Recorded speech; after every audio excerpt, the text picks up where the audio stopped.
hello everybody, and welcome to a showcase race of Final Fantasy V Career Day.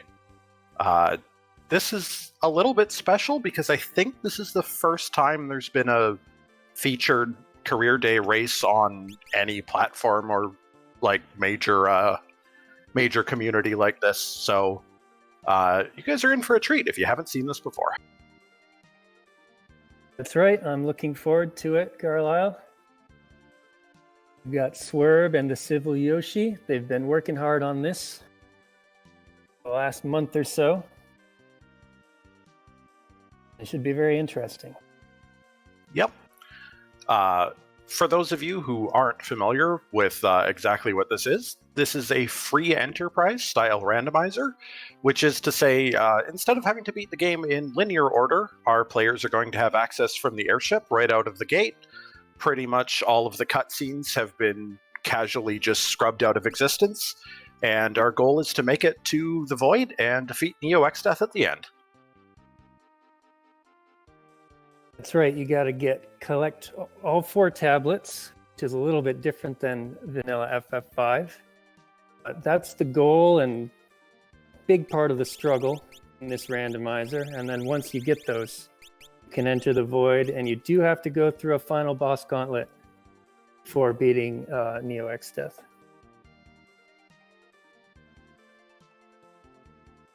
Awesome. Sounds like we're getting ready to go here. This will be I believe they said it was going to be a World 2 available seed, which means that they will have free access to the first 2 worlds of the game. But in order to even make it to World 3, where the entrance to the final dungeon lies, they're going to have to collect a couple more key items and defeat Exdeath in his castle. And looks like we're good to go. And we're off. Time to raid Tycoon Castle at the start. Lots of free stuff here. Yep, you'll notice our party is dashing around as though they're a bunch of thieves. They aren't necessarily thieves, but one of the convenience features built into this is that you just have dash constantly. Really nice feature of the randomizer. You have to be really good, though, at movement, because movement is fast and it's difficult. Oh, yeah, it's so easy to just get stuck on a corner here. Nothing standing out to me too much from these initial item finds. Whenever you begin one of these races, your first goal is to find something, anything you can, that'll start letting you get through bosses. You don't really want to have to grind if you aren't absolutely required to. Rising Sun. Well, we'll have to see what jobs are. I haven't even spotted any yet. Yeah, they haven't opened their menus. They have been given one completely random job at the start. Oh, the Lunker Ruins contains the shrine page. There are some NPCs around who are going to give a variety of different hints about where key items are or aren't. There's a bunch of key items in this, some of which are actually items from vanilla Final Fantasy V, and some of which are basically replicating event triggers in order to access new areas.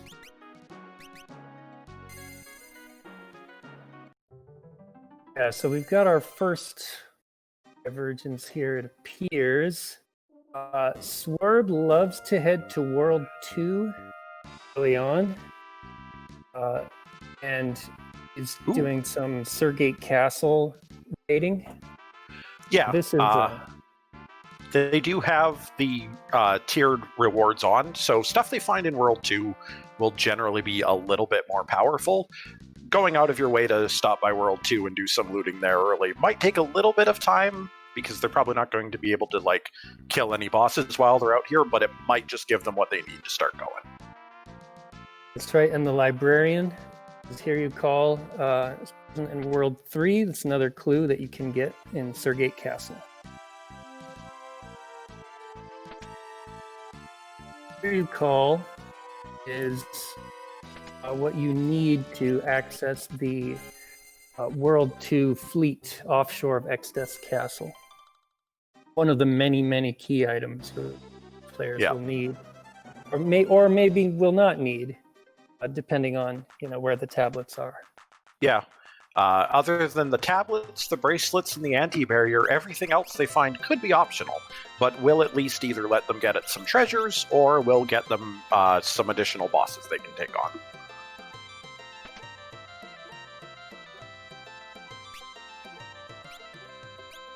Oh, that's wizard rods in that shop. Team full of dragoons at the start here. Not my favorite job, but see how it works out. Yeah, they do have access to some high-level weapons. That's some bone mail from the monster in a boxing tool. Not my favorite thing to get from there. You'll notice Swerve's kind of hanging out on some of these menus. This early in the game, you don't really have the money to spend on spells and equipment, and you don't even know if you'll be able to use them. But knowing where they are for once the opportunity arises can be really, really critical, so our players are definitely going to stop and take some notes as they go. Really have to. I can't imagine trying to go through this efficiently without taking some notes. Unless you have a photographic memory. Yeah, I don't think any of us are quite that good. We've got Silvioši's already on the way through the Wind Shrine here, the first dungeon. This will have the easiest boss, but there isn't necessarily a guarantee that it's going to be an easy boss at the end of it. Depending on which boss spawns here, if it's a magic-using boss, they can still be very capable of one-shotting you.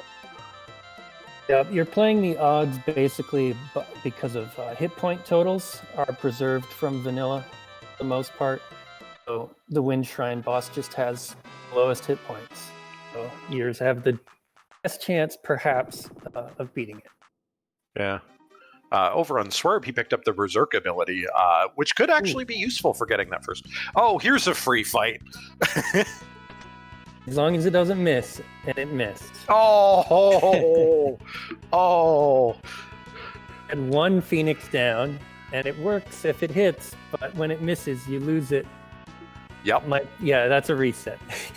Yeah. There is a button combination our players can use in battle to just instantly petrify the party to trigger a reset if they just decide, nope. Herb is continuing his Hiryu Valley opening, which is his go-to move. Just looking for good key items in World 2 and checking the boss in case it's a really easy one. Probably not gonna be at this point, but he will have gotten some World 2 stuff that he's gathered. Yeah, I know. The easiest boss is over in Wind Shrine today. Well, not the easiest, but pretty good. Was that another miss? Oh!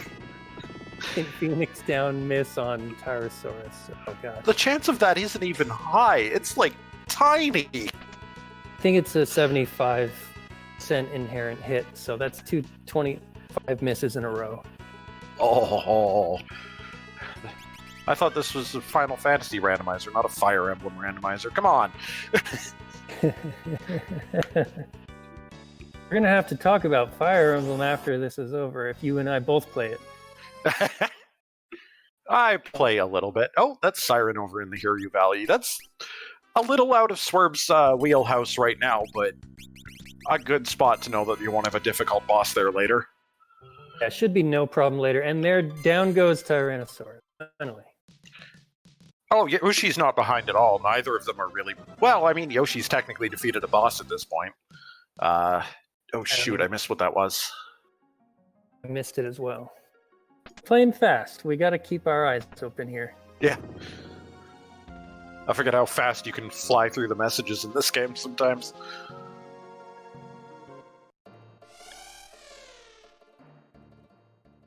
Not a great set of crystal rewards, but I did see equipped katanas in there. Unlike a lot of the time when you play Final Fantasy V casually, the equip abilities become really important in randomizers, because you can't really control which good weapons you're going to end up actually getting your hands on, so being able to actually use those weapons is really key. I agree. That may have been the best thing that she got there, was equipped katanas in case a good one shows up.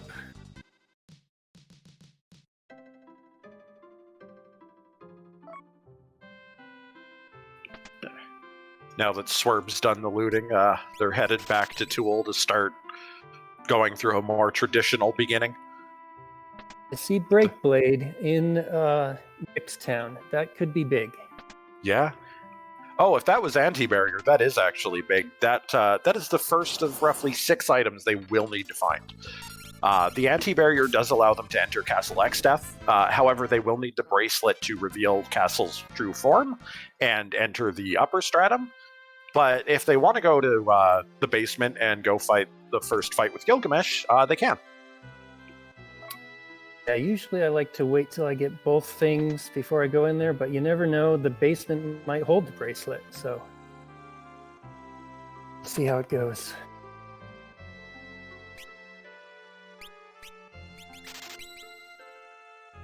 Those are 2 very important items our runners will be looking for. The anti-barrier now is big to get that early. And then the bracelet, because you cannot access Locked World 3 under this flag settings without defeating Castle X-Death and going up his castle to defeat him. Yeah. Even if they were to get it this early, they probably wouldn't make a run straight at X-Death immediately, because there isn't really any way to cheese that fight. He is going to challenge your party. It's very scary, especially for a lot of parties, and if you're playing vanilla FF5. It turns out that in the randomizer, usually by the time you get to him, pretty strong and you can take him out without too much trouble, but sometimes it can be tough as well. And Chad is asking about the Cursed Shield. No, it doesn't turn into anything. The Cursed Shield gives you a lot of defense and it reduces your block chance to 1%. It's generally not considered that good. It's mostly a good spell item, unless you're going for sort of a funky high defense build. Yeah, if you slap that on alongside the bone mail, there are a lot of things in the game that just won't be able to hurt you, but past a certain point, things will just have too much attack, and at that point, evade chance is generally preferred. You really have to kind of gather money one way or another. I try to things that I think are really good and sell things that are just somewhat good. I put Cursed Shield in the somewhat good category there, but some people, have a different approach. Yeah, most of the time getting that money for a key job that you're in need of or something can be more valuable than equipment that's just going to sit around and that you don't even necessarily have a job to use. Although I think Dragoons can equip shields, so... Yeah. Could be useful for a little while, but if I saw something that I wanted badly, I would sell the Cursed Shield to buy it. The North Mountain has the submarine key. That's a really important one to know about, just because the submarine blocks off so many different locations. I agree. The sub key, to me, is probably the best key item there is. It just opens up so many things.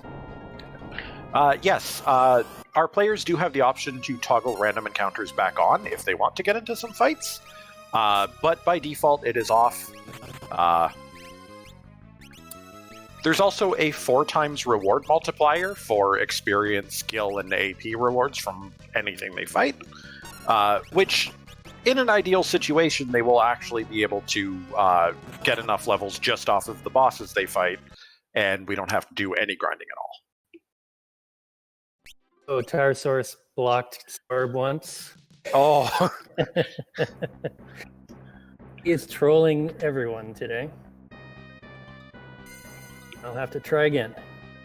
I have never seen him get this many kills. Like, he is bringing out his A game for this race. He's not want to be the pushover first boss fight. Yeah. That is the ninja crystal in that shop, though, so... Just the ability to dual wield and get that later for characters, plus the weapon access and the throw command. There's a lot of good stuff in Ninja.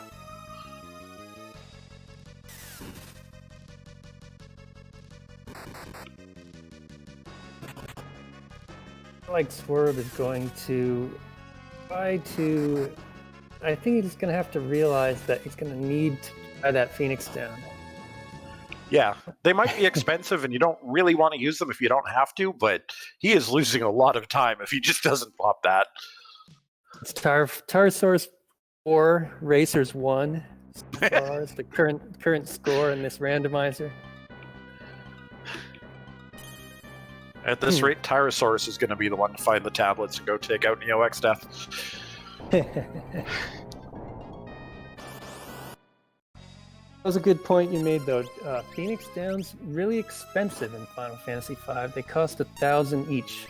You want to be doing... There we go. There's the kill. You want to be doing other things rather than using them, but in this case, I think it was just had to do it. Can you go to the Gill Cave for money? Yeah, I believe the Gill Cave still works in the randomizer. It's just, especially at this kind of level and with the tools the players currently have, if they did encounter a tortoise, it would end them. Because I don't believe they get to just cheat out of the encounters by having encounters off, because they're weird event-based fights. I believe that's correct. I don't usually go mess with Gill Turtle. There was someone who did some testing and reported unofficially that they were able to get 10 steps consistently, but I was sort of skeptical of that claim. I'd say I've looked into it in too much detail myself. Yeah, I still have too many scarred memories from discovering that place playing casually. Yeah, Gill Turtle's really scary. Yeah, not a great race strategy to bank trying to get a lot of money off of that.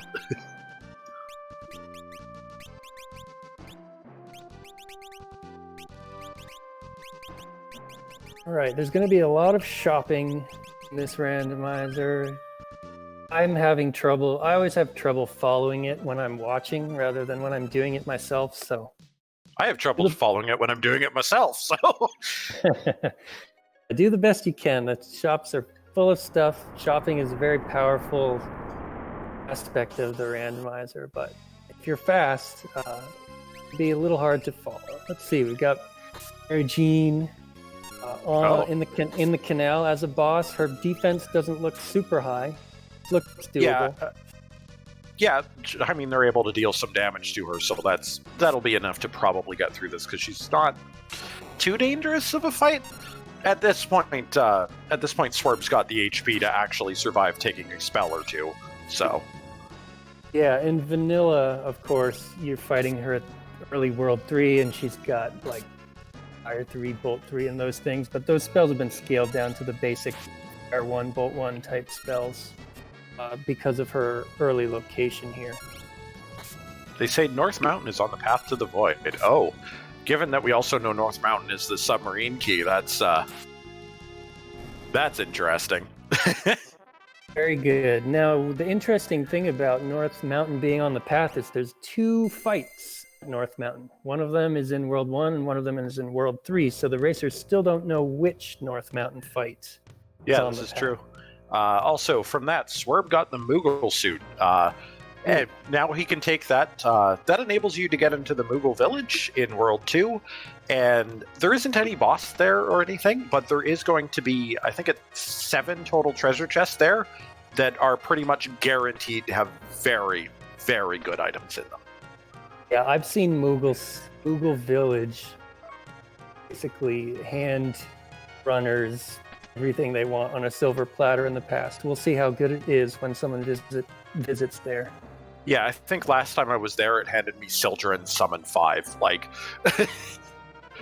Yeah, it's usually really good stuff that you get there. Oh, and the waterway is required location as well, apparently. Oh, very good. Google Waterway is a pretty easy World 2 location to clear. Yeah, and a really quick one, too. They'd probably have hit there normally anyway, but... To know, good information here.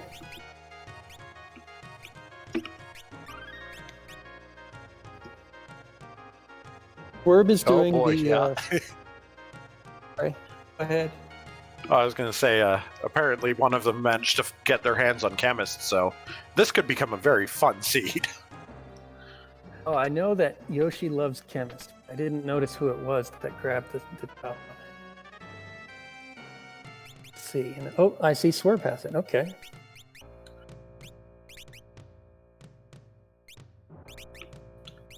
Yeah, I don't think I've seen turtle shells for sale just yet, but that's a pretty likely thing to find at some point. So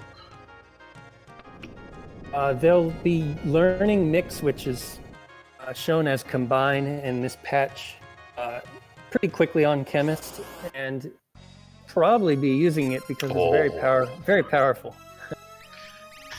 We'll see. No.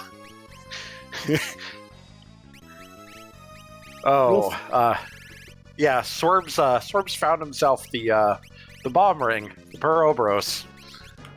Yeah, this is not a team I'd want to do this fight with. Oh, I see summon. The question is, what summon does he have? I see it in someone's menu. Summon, they don't love summons, but you can sort of AoE them down. Oh, they don't have MP to cast Life too, so you can just actually fight them however you want at this early location. Oh, that's a blessing. This is a boss that if you're not ready for it, it's a challenge. Like, this will just hard stop some parties, it seems. No AoE summon, but the lack of MP at this very early location is saving Swerve. He can just fight the Ouroboros. As long as he gets them before they explode, he'll be fine. It actually becomes an easy fight, even though we thought it was going to be a tough one. Yeah. I mean, at this point, there's only 3 of them left, so even if they start exploding, then he'll just have a couple characters not get experience, which sucks, but, this early it wouldn't be a huge amount of experience anyway, so... Yeah, no big deal. There's one exploder. Oh, just barely killed off Gallop, so he doesn't get that experience. Oh, and there's the trench page. Right. That won't be useful until they get their hands on the submarine key, but there is another dungeon, and kind of a valuable one, given there's a couple high-level shops on the way, too. Yes, and the trench has 3 hints. If you're short of hints, it's the most densely hinted place in the randomizer.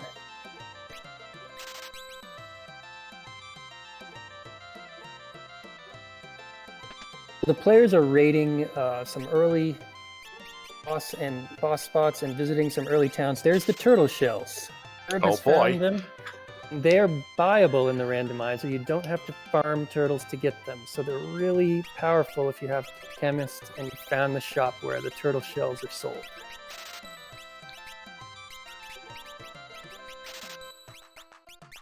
Now he's looking probably for maiden kisses, which are what? In the same shop? They're in the same shop. Yeah, for those who are not familiar with Chemist shenanigans in this game, mix a turtle shell and a maiden's kiss, which costs you about 200 gil in this, and you get a 255 magic power drain spell. 255 magic power is the same power as Flare. It's really, really strong to just a lot of drain kissing with your Chemist early on, and it's really cheap.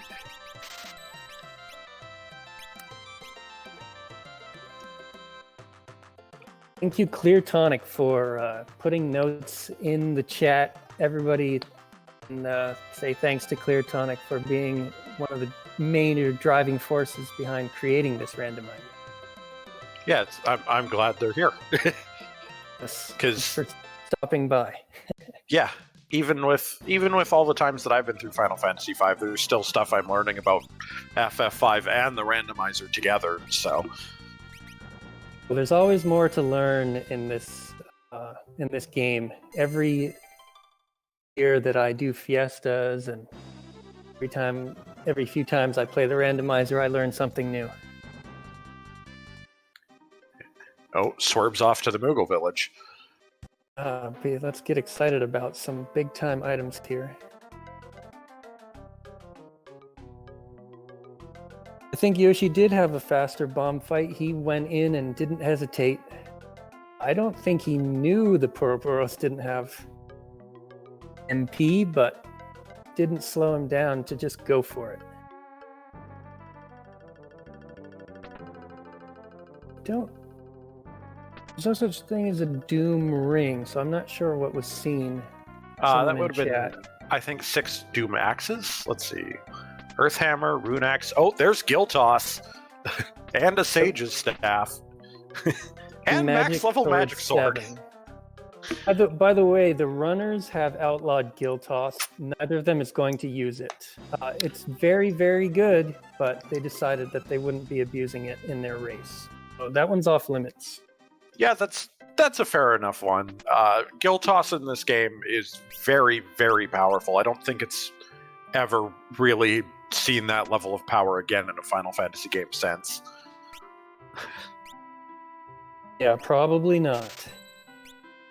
Clear Tonic mentioned in chat that weapon randomization is at 30%. That's something that they did, which is not in vanilla Final Fantasy V, but there are can give weapons proc, like spell procs and other properties like stat boosts and things if you're a good enough coder, and that's what has been done. So about 30% of the weapons that are sold or found in this run will have some random properties on them.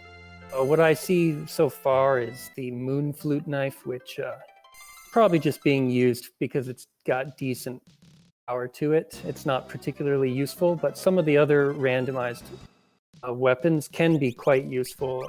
They can sort of fill in holes that your game can't cover any other way. Yeah, I think the Moon Flute Knife was actually what their default knives got changed to. Oh, there's haste, but not picked up at this time. I love haste, but you've got to be able to cast it. I buy it all kinds of spells, and I end up broke a lot of the time. With Mix and Chemist, you can kind of create whatever you need out of mixed materials, but we'll see how it goes here. That is true, yeah. Now let's see. Oh, Civil's headed up North Mountain here to see if this is where our submarine key is. Uh-oh, it's Shout. Oh boy. Shout is a tough boss. Luckily, it has low hit points here. That is nice damage from a flame scroll. I think Yoshi will be able to win. Yeah. Shout tends to counter any attack against it with petrifying one of your party members, and will also just petrify people and will cast Drain, and it's a fight that can get out of control very fast, but Civil Yoshi clears it and also picks up the submarine key in the process. Really nice key item that's going to give access to a lot of other places. Probably at least one of the key important places to visit is going to require that sub key.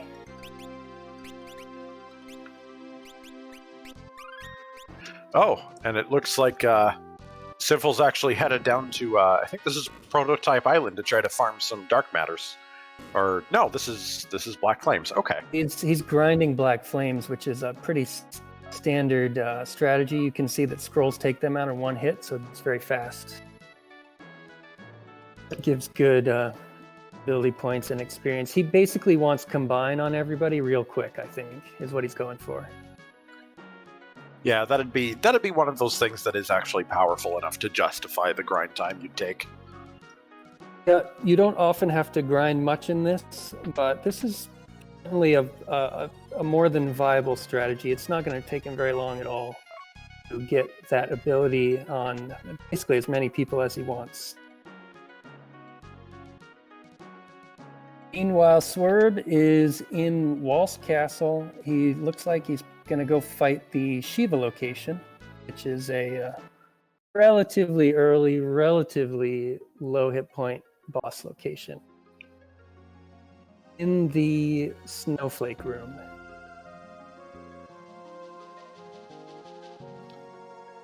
And it looks like Civil Yoshi might be headed there himself shortly after. Oh, hey, it's the Three Little Pigs. I don't like to see these guys. Yeah, nobody does. This is another one of those bosses where things can go wrong pretty quick. In this case, it's that the three of them have a variety of different elemental resistances and weaknesses, and killing not all three of them at the same time can end up going wrong really fast, because they will revive each other and petrify a party member as a punishment for failing the mechanic. Using the fire one worked out really well for Swerve. That was extremely smooth. I'm very happy for him. I've never seen that one before. That's amazing. Ooh, and some nice random loot drops. I saw an Aegis shield and something with the holy modifier on it. Ooh, the Aegis shield is the best shield. But also, the drop from that fight was the bracelet, which means whenever our runners feel up to it, they can head to Exdeath's Castle now. Yep, Exdeath's Castle is wide open for them. It's a little scary at this point, of course, but it's nice to know that it's fully open for them. Ooh, Civil does not have the same level of luck on that encounter. I don't know if anyone has Thunder Scrolls. I've seen Fire Scrolls. Thunder Scrolls actually hit the piggies, the three little piggies there evenly, which is really nice when fighting them, but I'm not sure if anybody had a chance to actually buy those. You can only buy what you can find. Yep.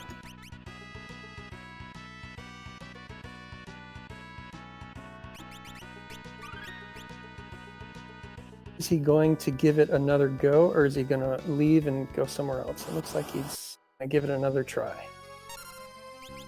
Now Swerve is fighting Shoat. Yeah, they might be taking very different routes, but the two of them are in very, very comparable positions right now. Yes, and it looks like the Demon Eye missed. First Demon Eye missed. Second one hit. This game was originally released on SNES. Ooh. I don't like to get drained by Shoat. That's unfortunate. Let's see what else Herb can pull off here.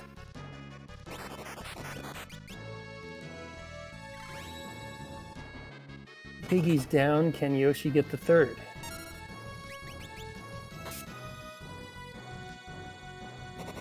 Throw. Oh, yep. That works. Power of throw.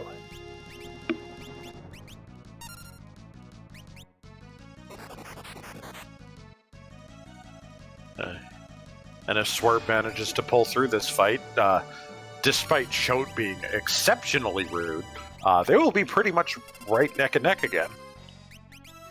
Equipping the Aegis shield on your attacker will prevent petrification from Shoat. If only that attacker attacks, it will try to counter that. Oh, there he goes. He got the victory, regardless.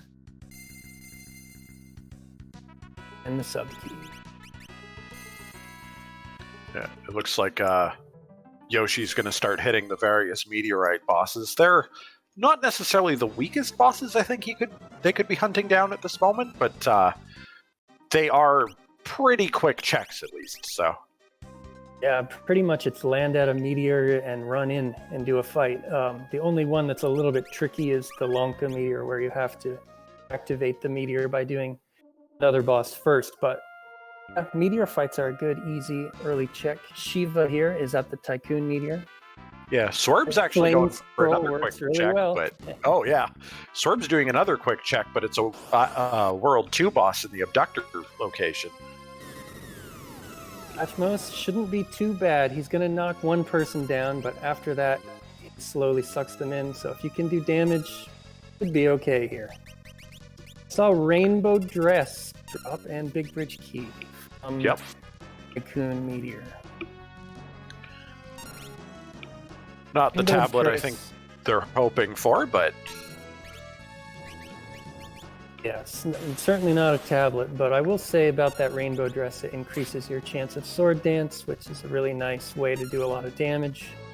I know Swerve is a big fan of dancing. Yoshi, we'll see if he resorts to it or not.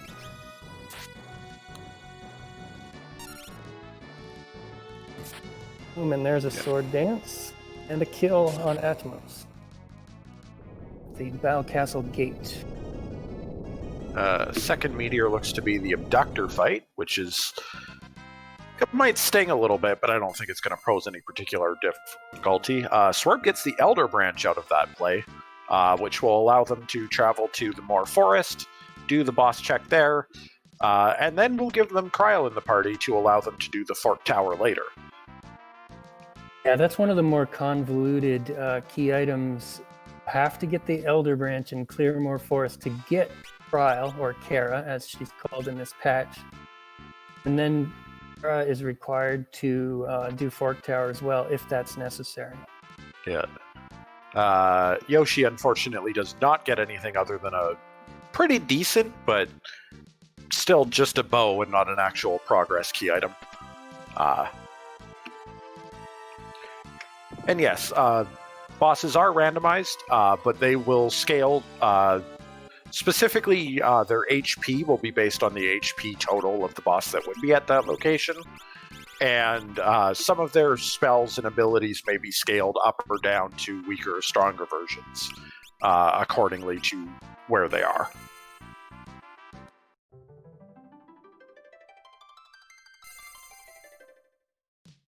Okay, Biblos in the library. Well, this is kind of vanilla looking. Kind of. The library is an interesting location within the randomizer.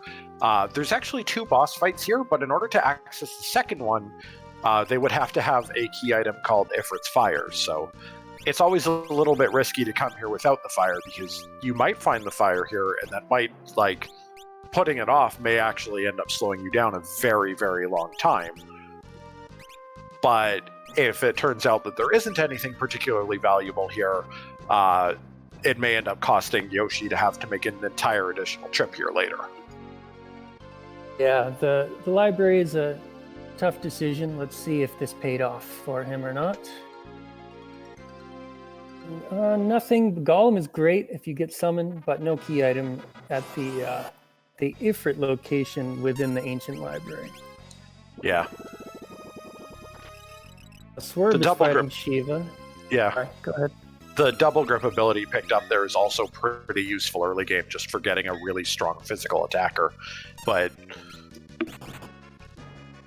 probably didn't pay off quite like they were hoping.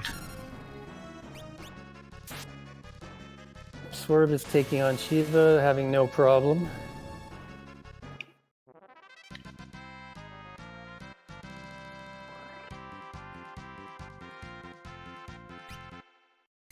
And Yoshi is in Rugor Town looking for hint and also checking out items for sale there.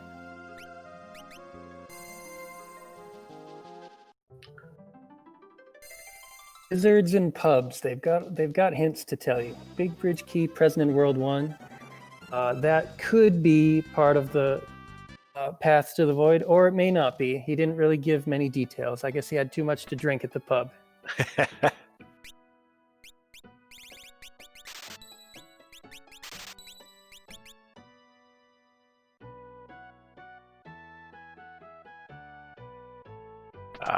Yoshi's headed down to the Moogle waterway here to cash in on whatever that hint they received was. I believe they said it was on the path, didn't they? Yeah, that sounds correct. So this is going to be either a tablet or an item on the way to a tablet.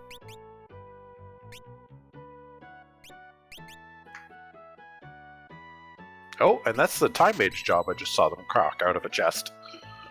That's pretty nice. I've seen a lot of time magic for sale, so that would be really useful. I personally think that the haste status is the best status in this game. Yeah, getting turn advantage over bosses in this game can be such a big deal. Wing Raptor here is... I mean, he's still Wing Raptor. He's still going to go down like a chump, but... And the power of Drain Kiss is really good against so many bosses. So I don't think Yoshi's going to have any trouble winning here.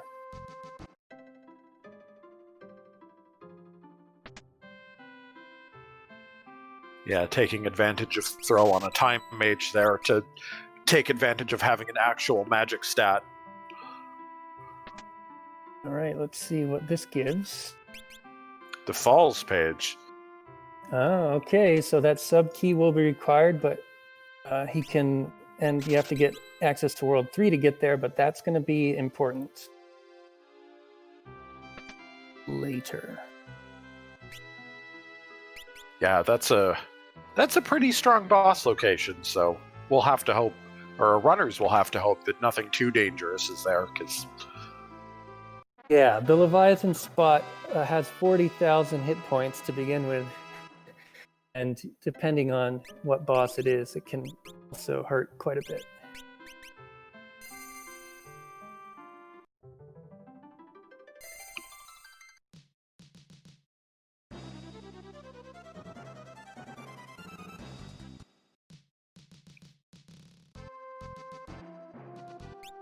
Swerve's out here cleaning up the meteorites too.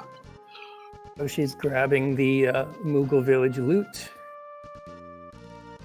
which we sort of saw Swerve get already, so I won't repeat those items.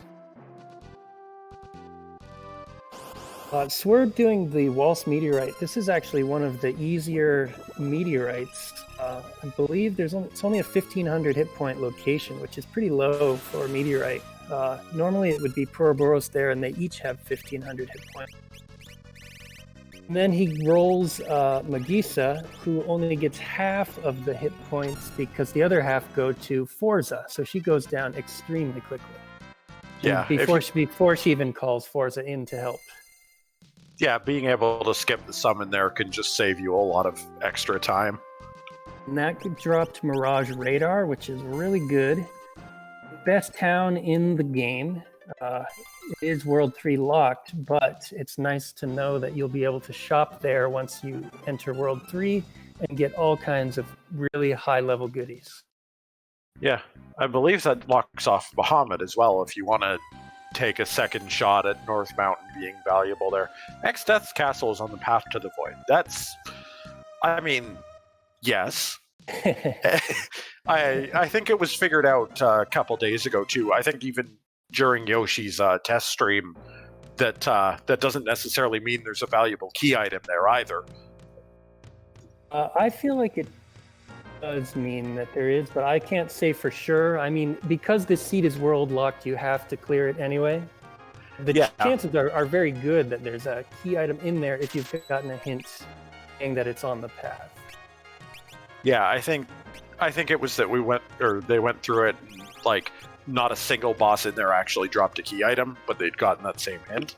But Cleartonic says that it should. I wasn't around when they went through that, but it's possible, that it didn't work out as intended. But I do think that that hint is supposed to indicate that one of the bosses you fight in the Excess Castle gives a key item that you need.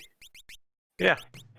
And I mean, hey, it's 4 key item checks in a place you're going anyway. You might as well.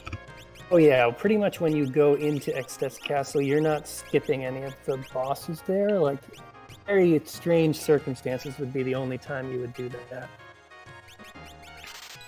that. So, yeah, Yoshi is in the Moor Forest, and there's a part here where the forest gets caught on fire, and the contents of one of the chests would normally switch. Because the cutscenes are skipped, though, with the way that works out, you don't have the opportunity to grab the chest before the fire, so it will just be the same item for both of our runners. There won't be a chance of one of them finding something very valuable and the other one missing it.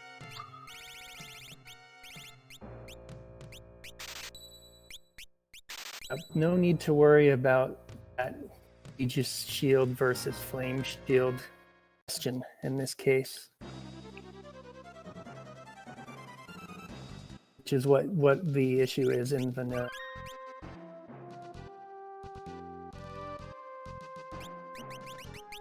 Okay, now Yoshi going for Moor Forest. This is a tough location. It's got about 31,000 hit points. He's hoping for a relatively easy boss here. Otherwise, this one can be a bit rough.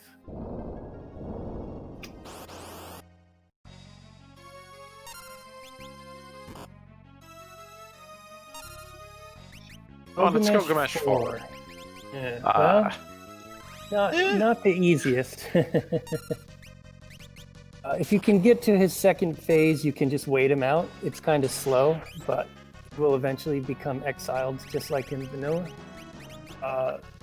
We'll see if he's got the power to actually take him down and get the quick kill. Nice break blade by Swerve to insta-kill the Abductor. That works on a surprising number of bosses. Yeah, one thing you find when you start looking into status immunities in video games is when the game doesn't expect you to have instant kill tools available at a certain point, they don't bother giving bosses immunity to those instant kills. I like that holy knife proc that she got. That came from a randomized weapon. He's got a knife with the holy proc, 1 in 3 chance of casting holy when it hits on his ninja Galuf. That could come in real handy in the X-Death fight as well, because Castle X-Death is weak to holy. Yeah, getting your hands on any form of holy damage is definitely going to make an impact on your X-Death fight. Oh, and Yoshi has triggered the start of Gilgamesh's forced conclusion, so it's basically a waiting time and making sure that he just doesn't take so much damage that they lose the fight. I think with Drain Kiss, he's pretty safe. He can actually kind of just ignore things like blindness and other statuses. Keep Drain Kissing, keep yourself alive, and you'll be okay.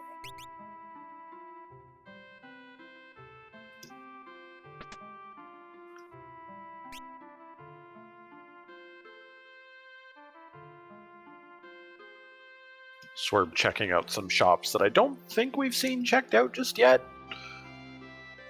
Maybe writing down that elixirs are for sale here. I almost always write down a shop that has elixirs, because sometimes you need to buy them right before you make your final dive into the void. Yeah, Neo X-Death in particular, if you're probably relying on high-level spells if you're casting against him, and that'll run out your MP even if you have like gold hairpins and stuff, so having a elixir or two going into that fight can make a gigantic difference. And if you're rolling with chemists, the elixir plus Dragon Fang mix doubles your hit points. You can also drink Goliath tonic, or what's it called in this patch? Is it Giant Drink? Yeah, I think it's the Giant Drinks. Yeah, so, you're hoping to find a few elixirs as you roll through the randomizer, but I will say, if you're doing mostly boss fights, you're only going to get a few. I see one on Swerve's inventory right now, and I often get to the end and I only have like between 1 and 3 elixirs, and sometimes that's just not enough.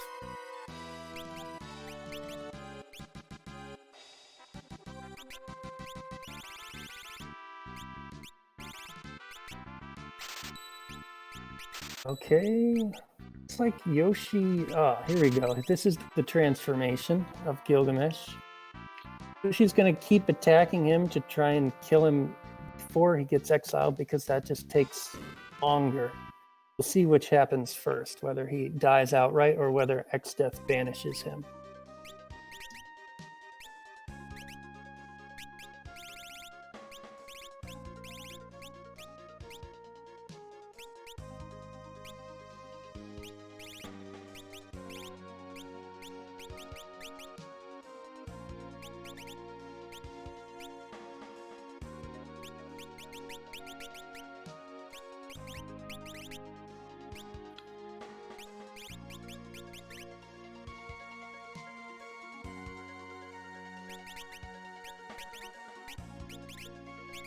I think Yoshi's just decided to let it play out. May have decided just to conserve some resources here. He doesn't want to waste all those turtle shells or something, and so he could just wait this out. Greg is not particularly nice in terms of experience given or anything either when you kill him, so it's not really that important to kill. He just usually runs away in most of the times you fight him, and even Gilgamesh 4, when you beat him, I don't think he gives much for experience, if any at all. Yeah. Speaking of Gilgamesh locations, though, Swerve has decided to start the raid on X-Death's castle here. All right. It says Gilgamesh 1 basement fight, and it's Carbuncle. Wouldn't be a problem for him, although Carbuncle's spells really hurt. You do need some Phoenix Death. Yeah. Unfortunately, Yoshi only getting a ribbon for the trouble, which, I mean, ribbons are nice, but not quite the key item you might have been hoping for the amount of time that more forest took. So hopefully at some point the Fork Tower pays out, or that'll be a bit of a bust. Absolutely. We don't know for sure whether it was a bust yet, but it's looking like a bit of a bust at the moment.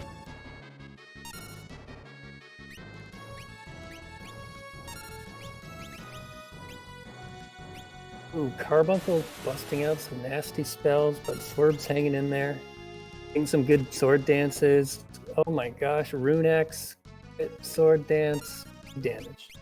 Carbuncle came prepared with some extra HP for this. Oh, there they go. Yeah, that one took a little longer than I expected. The hit point total is higher than it's supposed to be. I'll have to look it up. Ooh, first tablet. Yep. So, as we mentioned at the start, but that was like 50 minutes ago, so people might have forgotten, the tablets are the items that our runners are looking for. In order to actually enter the Void, they just have to make it to World 3 by defeating Exdeath in his castle. But in order to get through the Void, they will have to open 4 different doors, which will require 4 different tablets. They can also use the tablets, like in the original game, to head to the sealed castle and get themselves some choice of some generally very powerful gear and abilities.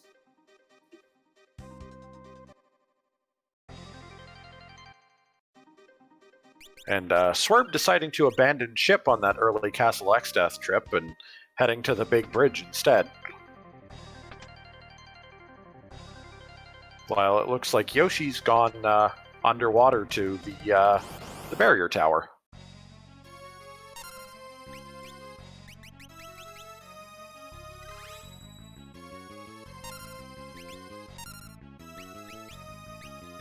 Okay, looking at Here You Plant.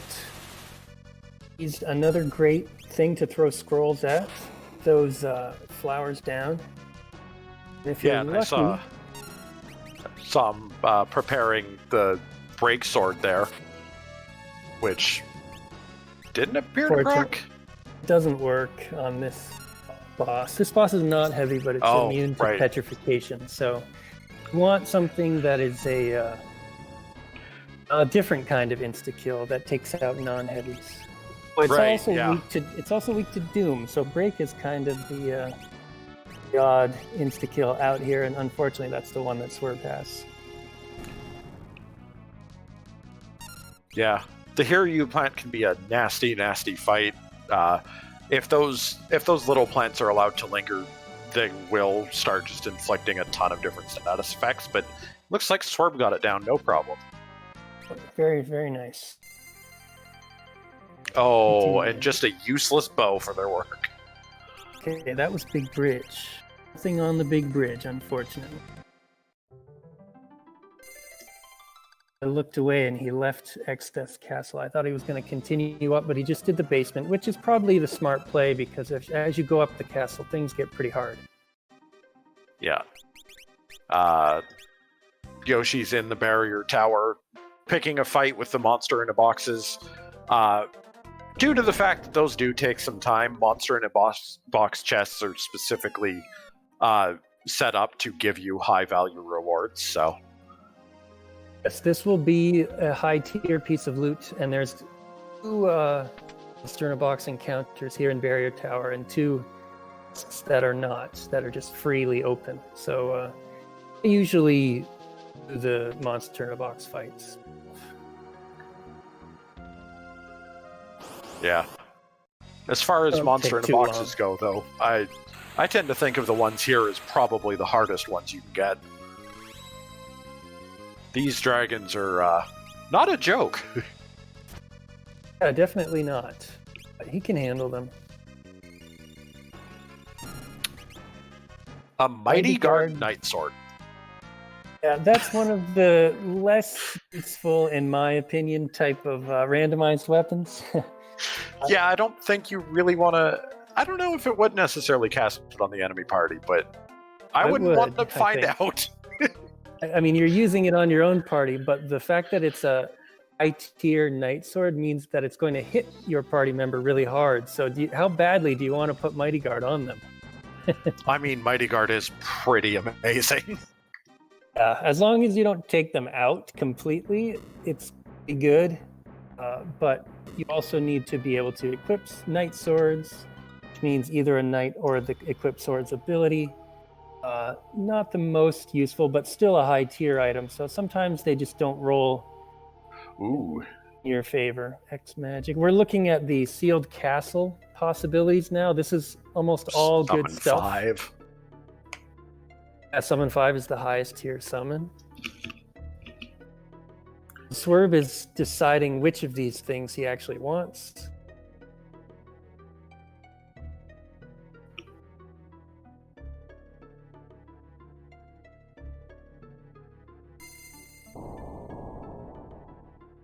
I feel like X Magic, Summon 5, and probably the Element Boosting Spear.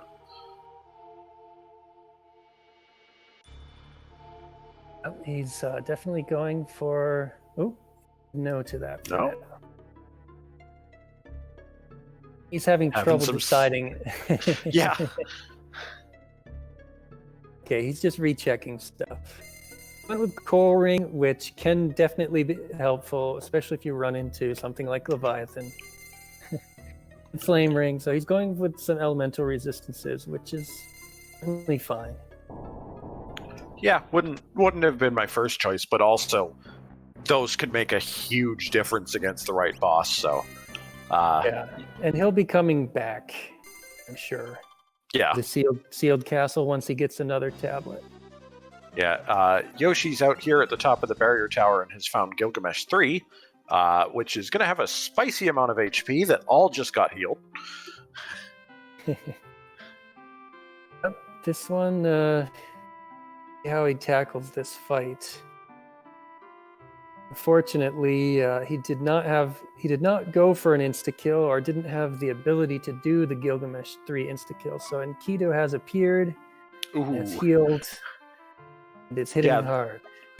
Yeah, and Kidu's gonna arrow 3 drain from like what looked like almost 10,000 HP is gonna sting.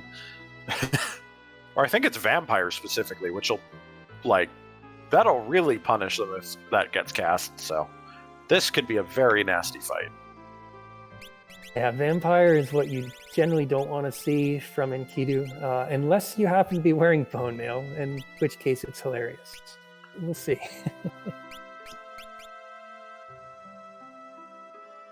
Maybe Yoshi will be able to dodge that attack or kill him off before he can do that. Oh! There it is. Oh, no. The bone mail! It was the bone mail. The bone mail strats. Come on, you know who did that intentionally. He tried to kiss a zombie. Vampire tried to drain a zombie and got absolutely wrecked.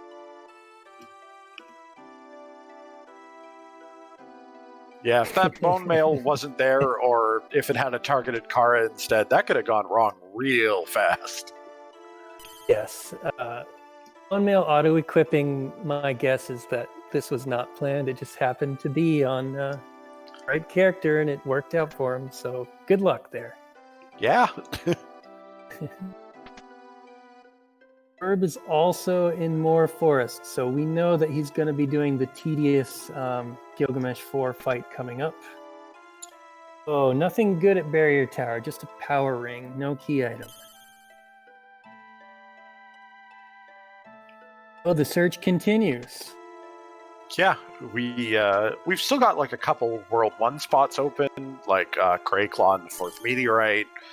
I don't think either of our runners have killed the Hiryu plant location.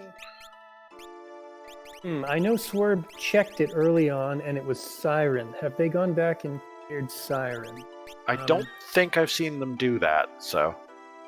Probably not. They may be... What they're usually doing is following hints that they've gotten, and then if you run out of any hints, then you're going to have to start sort of checking randomly, but as long as they have some hints to chase, that tends to be what they go after first.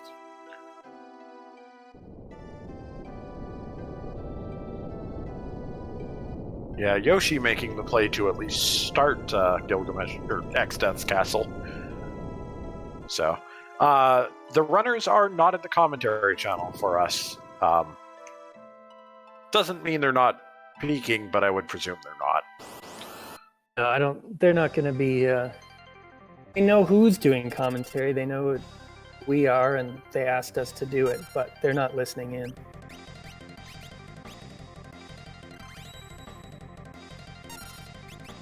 I've been hanging out a little bit in their streams as they've been practicing.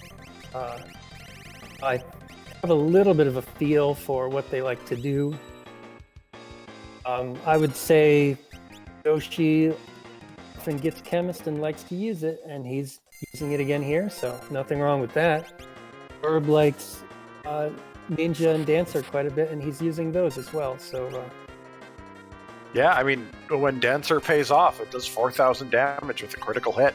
Like... As long as you can get a Dancer item, and they're not particularly high tier, so you can usually find one in World 2. A sword dance item, I should say. Yeah, get them that and a good weapon. Ooh, Carbuncle finishing off Yoshi up there while I wasn't paying attention. Carbuncle must have been extremely mean to him because I didn't look away long, and all of a sudden the whole team was down. Yeah, I saw the finishing blow was just a straight up death cast, but... Yes. Now, Carbuncle is weak after it uses 3 spells. It changes form, and it's weak to things like Breakblade or other methods of insta-kill. I'm not sure if Yoshi has access to those. I know Swerve has Breakblade. I haven't seen Yoshi with it. I think they both should have it, but... Should, yeah. I mean, if you see it, it's definitely something I like to buy, but I don't know if he saw it, if he went to the right shop. I think it was in a shop. Buy the Breakblade. No. As you can see, Carbuncle's reflected initial elemental attacks basically are one-shotting you. But once those first 3 are finished, then it does change to his weak form. Yoshi tried to just cast life on Bart's there and might have forgotten that bone mail was there. No bueno. Okay, that's 2 deaths at Carbuncle for Yoshi. He's definitely giving him a hard time. And someone asked about Carbuncle earlier in chat, saying that it seems to be hitting harder here than in vanilla. I'll agree with that. It seems like Carbuncle, in almost any location you get, spells hit harder in the randomizer than they do in vanilla. All I can say to that is have Phoenix Downs and have the insta-kill ready for when it changes form. Otherwise, it is a tough boss.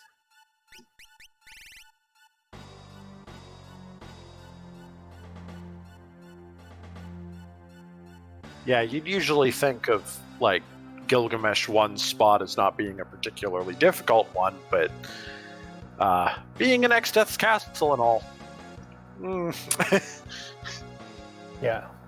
I mean, technically, this is slightly lower tier than vanilla Carbuncle, but the way the scaling works in the randomizer, it's not a exact correspondence of definitely being weaker, maybe only 1 or 2 slots below vanilla. Swerve getting out the other end of Gilgamesh 4 there after quite the marathon. We'll have to see where they go next.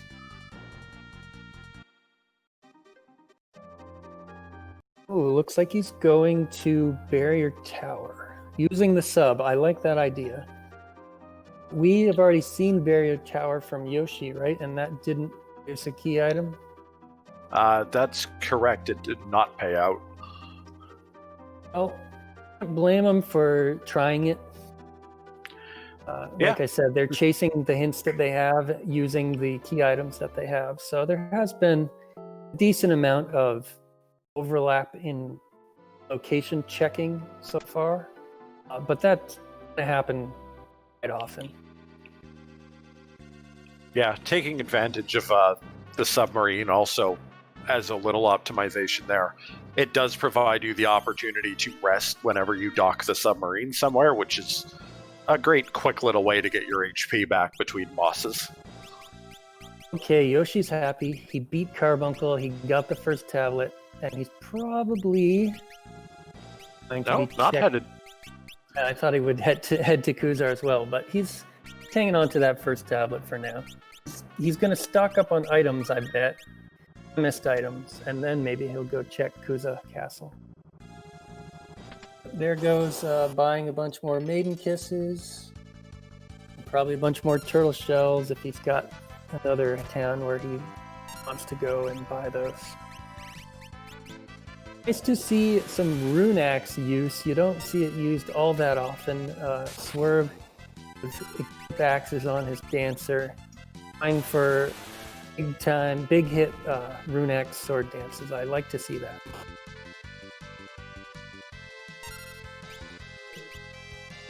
Yeah, it's not a weapon that sees a whole lot of use casually, because I don't think people use Berserker a whole lot casually if they have the opportunity to just use anything else, but it is a powerful weapon, so... Yeah, and I suspect... I should probably look this up before I say it for sure. No, Actually, I do think Rune Axe is a pretty high tier item. He must have either gotten lucky or found it in a high tier place. Actually, I think it was in Moogle Village. Yeah, I do believe it was in Moogle Village. And yeah, there are worse jobs than Berserker, but I think for a lot of players casually, just the notion of losing control of a party member is like, no thanks. Yeah, I would say in the randomizer, Berserker is not a common choice if you give yourself the choice. I like to play 4-job mode, and when I roll Berserker, that means I'm stuck with it. And I've actually done some really fun underflow things with Berserkers in this randomizer, because this version allows underflow, and it allows easy access to 2 underflow items, both the Thornlet and the Giant Glove.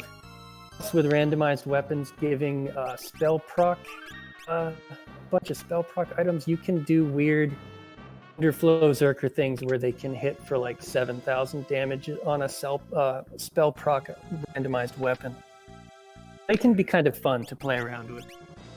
Oh yeah, they're generally are like a pretty great class. That's just not knowing where the bosses are that would pretty much hard counter Berserker. It does mean you better brace yourself for the occasional reset.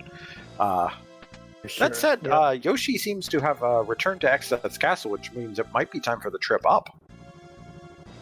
I could see Yoshi going up upstairs in Exodus Castle. He's pretty fearless. There he goes upstairs.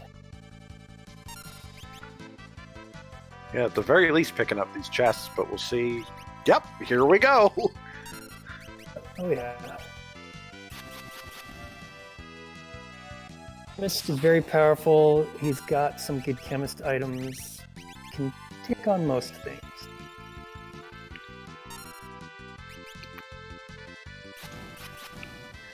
Yeah, it's been mentioned in the chat, but we still have not seen good old Rug Wizard yet, so...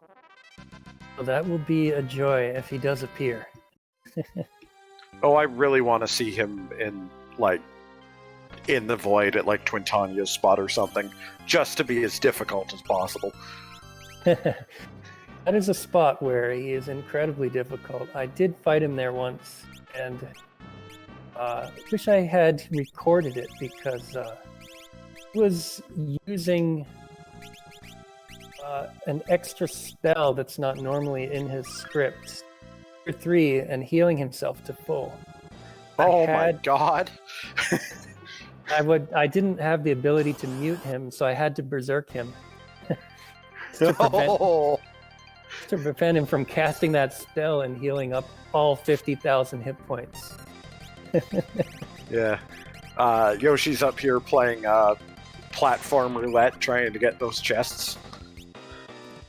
Yeah, this is the thing about the roulette room. It's easy if you have high hit points. If everybody has just 1 hit point, then it becomes really hard.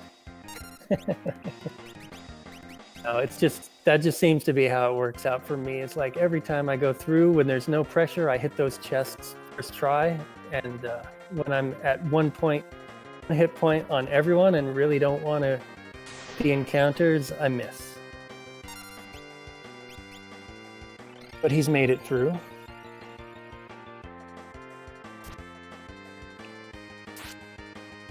Yeah, Swerve having some struggles against the Gilgamesh 3 fight. We know how dangerous that can be, so.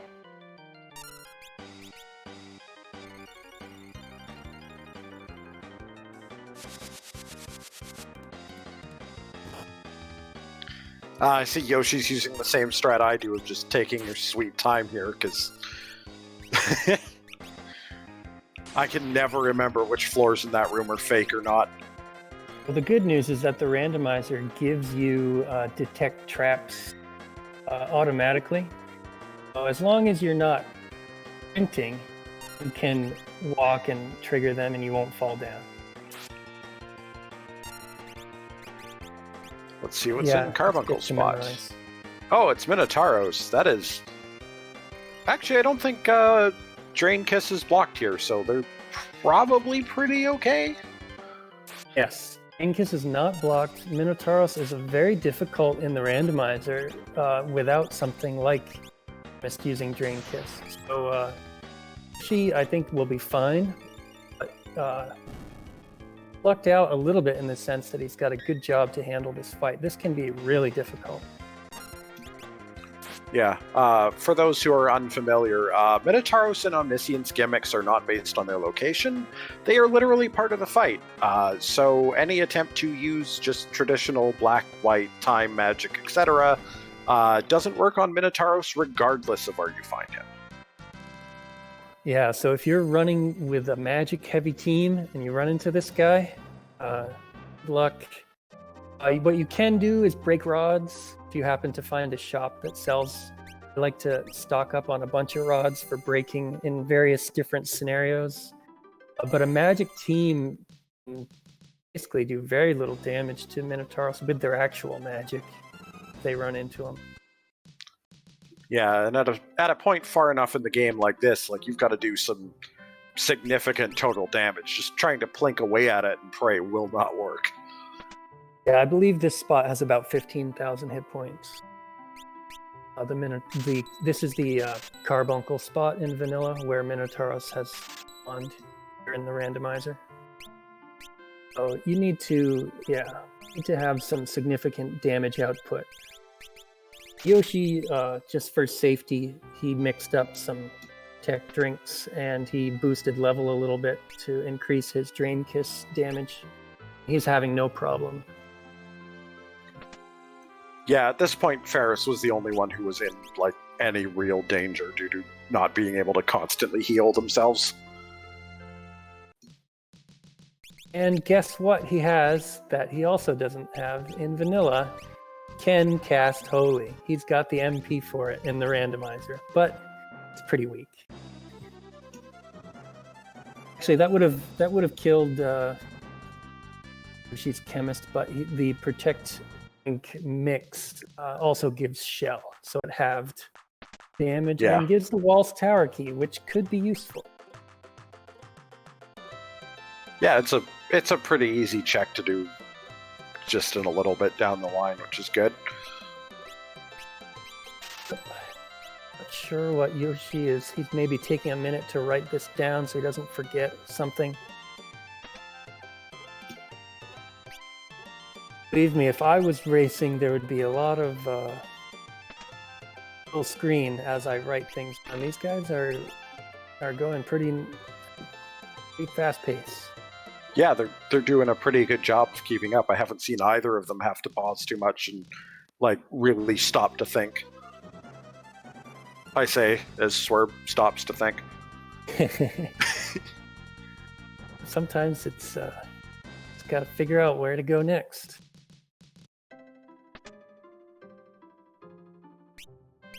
And that really might have been what Yoshi was doing before too, is just planning for X death because it's fights away. Yeah. There is the Gilgamesh 4 fight spot first, though, which is kind of notorious for having pretty high HP. So depending on what shows up here, it could be kind of nasty. I believe it's a 30,000 hit point check, and it used to be even more until players whined about it, and Clear Tonic lowered the HP value a little bit to help us out. It's just because, Gilgamesh 4 in vanilla has a boatload of hit points so that he can go through all of his walking and all of that. Okay, so it's Ramu here. In case people didn't know, some of these random summon fights that are in vanilla have been mixed into the boss pool. So you've got Ramu, Golem fight. We already saw Shote, and those are just part of the boss pool in the randomizer as well. So there's a very good chance you'll run into one or more of those summon fights. Yeah, it's because otherwise there'd be like either 4 copies of gargoyles, or the gargoyles would be 4 copies of the same boss. So the summons got mixed in to add a little bit more variety. That's right. When you visit one of the vanilla tablet areas and fight the gargoyle guardian there, it will not necessarily gargoyles. It probably won't be. It'll be a random boss. Yeah, the good news is Ramu's generally not too dangerous, so. I'm curious how much his Bolt 2 or Bolt 3 is going to hit for. Sometimes when you roll him in late spot, here we go, I'll find out. Okay, so that was about over 1,500 if Yoshi had not gelled up. So actually, when he uses Bolt 3, he can easily one-shot you. His other attacks aren't too bad, though. Good safety play on the part of Yoshi, though, using those 2 turtle shells to both give himself shell and protect. And it really makes the fight quite safe for him, since he's recovering HP every time his individual characters are attacking. Yeah, Ferris just got hit for 3,500 damage with Bolt 3, so that should give you an idea of just how much of a difference that can make sometimes. Ferris is wearing a coral ring, so the Bolt 3 did double damage. It's got to be what it is. That's insane. To add, I have not seen many bosses other than like Neo X Death or Shinryu or Omega do that much damage before. Yeah, that was just a unfortunate circumstance. Chain of events there, sort of, you could say. Kind of like having bone mail against a big vampire in the past. So it's coming back to balance. His luck is sort of coming back to balance out now. Yeah. Fortunately, the strat is basically let Ferris haste everybody and then whatever. So... Hey, Swerve is now about to be doing the Carbuncle fight, so he's right on Yoshi's heels. It looks like they're both sort of going to be running for X-Death and getting to World 3 around the same time. Yeah, I think they've both picked up the Mirage Radar at this point. Oh, that's the 4th tablet from that fight. Very good. So the clue did pan out. There was a Path of the Void item in X-Death's castle.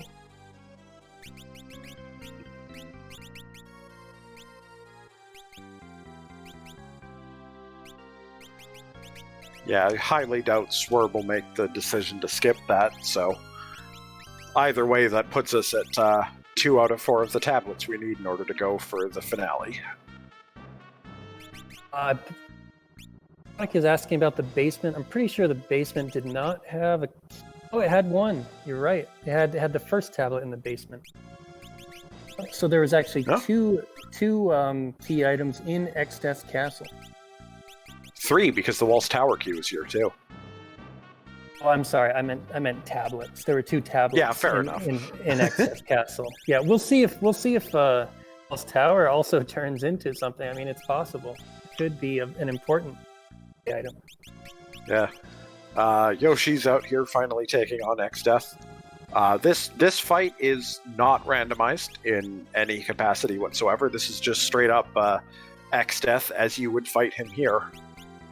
Which means no particular weaknesses other than a holy weakness if you happen to be able to exploit that. Otherwise, you have to do this boss legit, and he's not a joke. Let's see. I saw the Sage Staff in the sealed castle, but I don't think anyone picked it up. That boosts the Holy Spell, but I don't think anyone has the Holy Spell, so not that useful. You know that Swerve has that Holy Knife. Not sure if... Or is it Yoshi that has the Holy Knife? I think it was Swerve I saw using it. We'll see. I mean, it's a proc, so you can't rely on it anyway 100%, but it would be nice to see it used if possible. I would and equip it if I was playing this race, but we'll see how it goes here.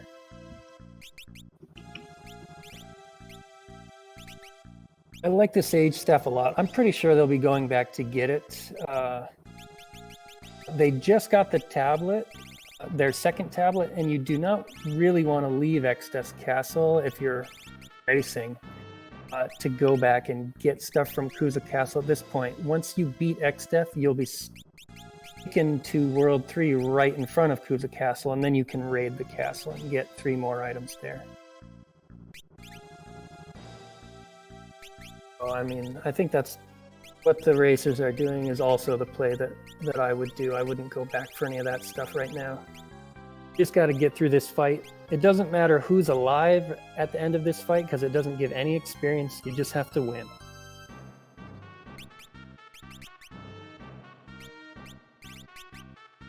Yeah, Yoshi's up here really buffing up before we go too ham on this. It can be tough, especially the first phase. I actually like to try and push through the first phase, and then there's some things that you can do in the second phase to sort of mitigate damage more easily. X-Death has fewer things that he can do to you in the second phase. It really all depends on your party and what you have available to you. Yeah. See about Swerve on Minotauros if he has what sort of plan he has here. Oh, Drain Kiss is a good plan. He's got a more heavy hitter team, so I'm hoping to see some big sword dances and things like that.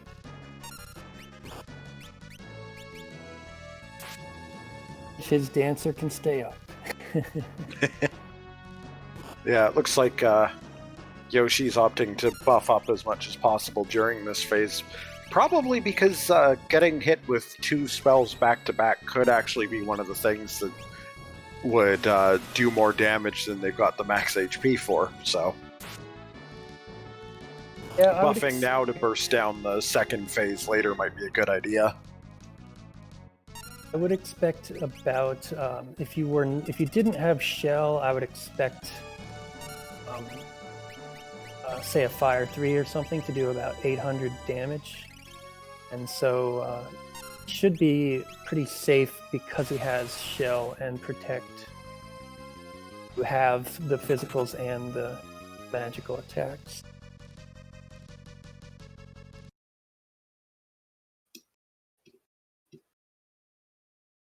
And Swerve looks like has to reset for a Minotauros, see what he decides to do, what he decides to change, and try and take on that boss.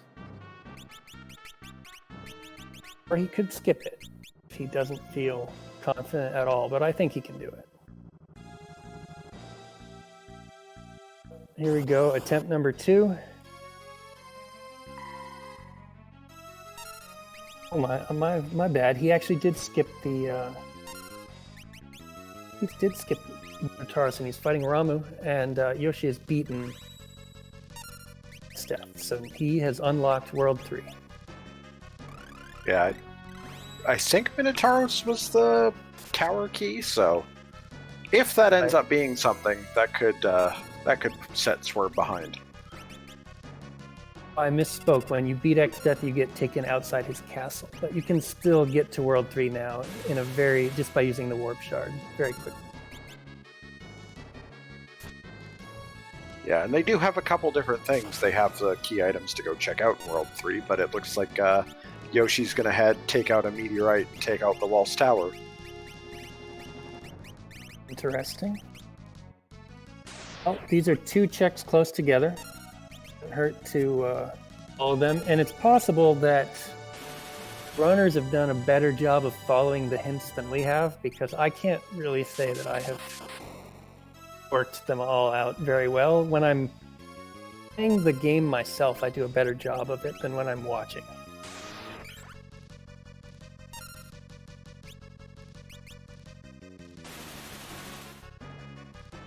Casually one-shotting Medusa. No big deal. Well, he's got to be glad to get Mirage Radar, even if it's not on the path. Just love to be able to visit that town. Oh yeah, Yoshi's straight up ditching, going for Waltz Tower right now, and just like, nope, off to Mirage. Let's see if he goes to the castle first. Nope, he's going to the town. Going to Mirage to go shopping, because it's the best shopping there is. Yeah, there's 4 or 5 unique shops here or something like that, and they'll be guaranteed to have good stuff. Ooh, there's Mighty Garden Whitewind. If they can get blue magic, they are pretty set. Yeah, I mean, there's even a decent chance that another shop would sell the blue ability or something like that. Like, there's all kinds of good stuff here usually.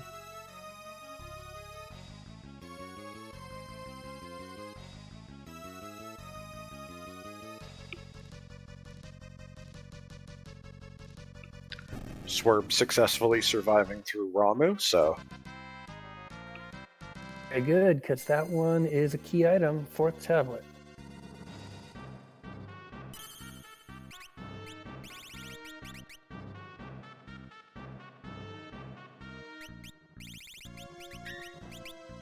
We'll have to see if Swerve decides to take on Minotauros again, or just leave that and pray that it doesn't end up biting them in the butt. So... Yoshi does his usual checking only one of the hints. Oh, there's the second one. No bridge areas are of no value. I know at least one person cleared the big bridge and already knows that, so those hints were not very useful. The bartender said that X-Death's castle is on the path, and the runners have already basically cleared X-Death's castle, except Swerve, who is about to clear it. Yeah. They've both gotten both of the tablets from it. So the hints in Mirage, unfortunately, were not helpful, but the shopping is always good. Ooh, and there's the holy spell for that sage staff if they happen to get enough white magic later. And on my notes, I've got at least Swerve was the one who went to the big bridge, not Yoshi, so... Yoshi got a little bit of an advantage after by getting that hint there. He knows not to go to the big bridge. And Yoshi's actually going to head straight to the Great Trench. Hey, I do remember they got Trench Page. You get 3 hints in the trench, which is nice. And of course, 1 key item fight if you decide to do that. Which you probably will if you're going to bother going all the way down there. Yep. Galura here in the Gargoyles location. They're not too bad of a location, but the gargoyle spots do not give key item checks. Yeah, they're all just 10,000 hit point locations that you need to pass to enter the vanilla tablet areas. Usually not a big deal. These fights are almost always easy. It's nice to see a hard boss in one of these locations because they're tend to have lower hit points than usual.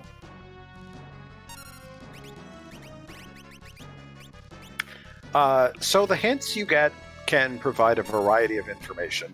This was brought up in the Twitch chat.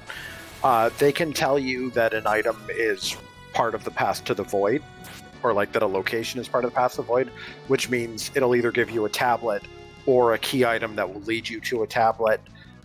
They can tell you that a specific key item is located at a location.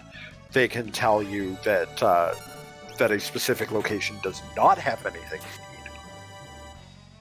need. It's just kind of random-ish which hints you get.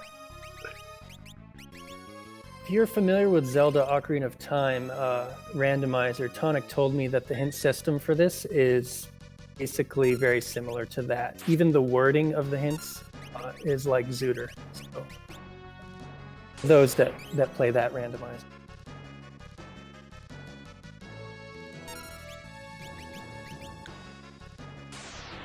There's Galura down. Galura can be a little bit scary at higher level spots because it's decently physically powerful and likes to counter a lot once its HP starts going down, but seems to have been handled all right. We got through it. I mean, Galura doesn't have doesn't really resist any of the insta kills. But I don't actually think that our runners, well, Yoshi at least doesn't really have any. He did it normal way, which worked just fine.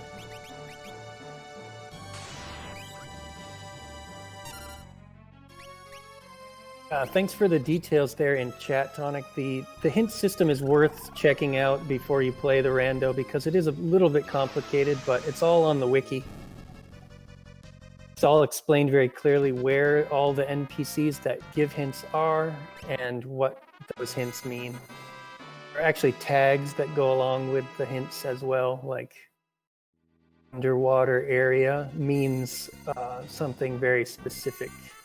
Means either trench or the waterfall. It's just one example. Yoshi picking up a couple of Sage's staff for sale there, and Shote as well. Very nice. I wasn't paying attention. Thanks for pointing that out.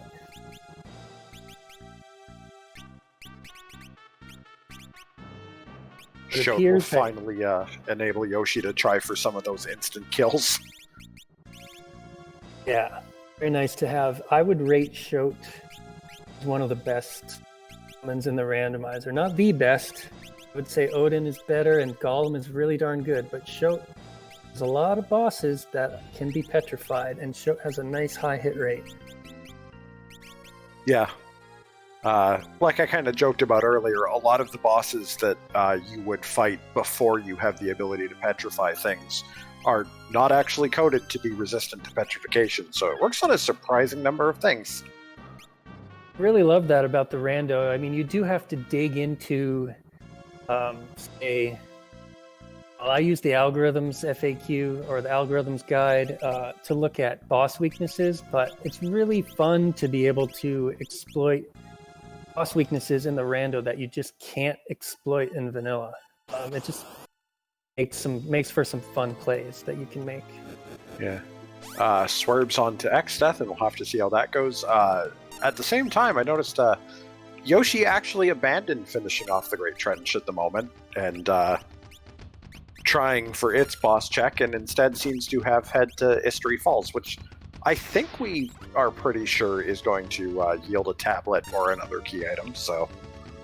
Yeah, I think I remember seeing a hint that made me think history would be good to investigate. I'm a little surprised that Yoshi turned around.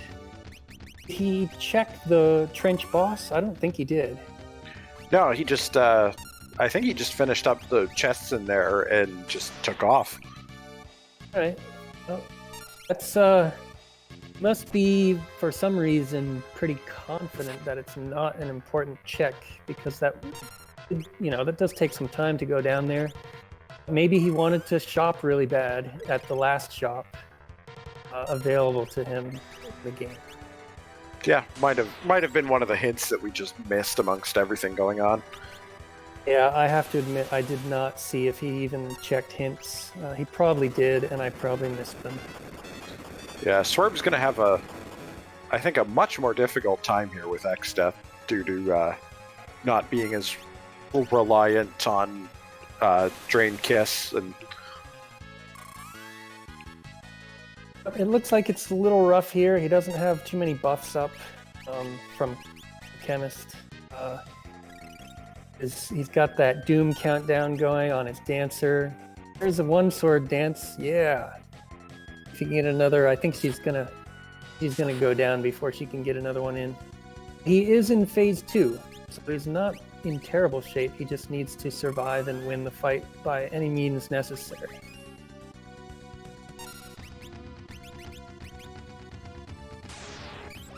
Yeah, with the ability to double cast those spells and vacuum wave and stuff, though, it could start going wrong pretty quick. Oh, it definitely could. There's another sword dance, though. Yeah. All those RNG dice.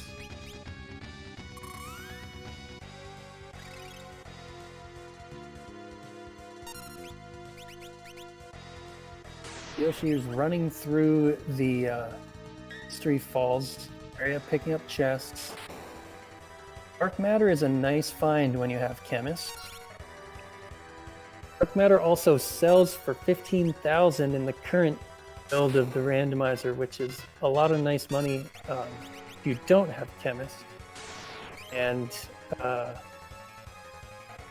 if you're not using Chemist, a heck of a lot more than it sells for in vanilla, which I think is like either 1 or 5 gold.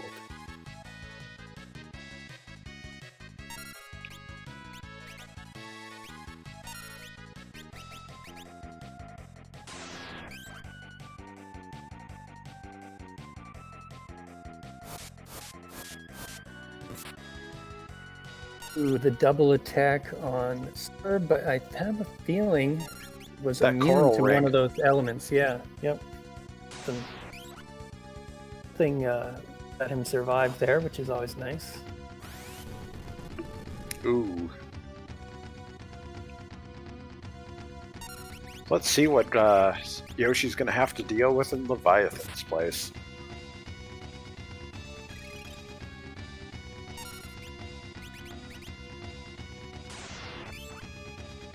Yes, I believe there was a hint. Okay, nice job. Swerve wins. He beats X-Death and advances. It's unlocked World 3. Just barely, but that's as good as any other victory. Now Yoshi's ready to do the Leviathan's location fight. Like I mentioned before, 40,000 hit points, but we're pretty sure this is going to be an important item. So he does need to win this fight. Yeah, slapping on those elf capes. Probably one of the best accessories in this game. Just 33% chance of dodging physical attacks. Oh, and it's the Rug Wizard! Oh my gosh, well, let's see if he goes for a quick reset or whether he tries to make this work right now. No, he's resetting. I will say that I noticed, okay, he did equip the blue ability. Omniscient is weak to wind. I don't know if he has something like Arrow 3. I haven't really seen it. And it looks like he's have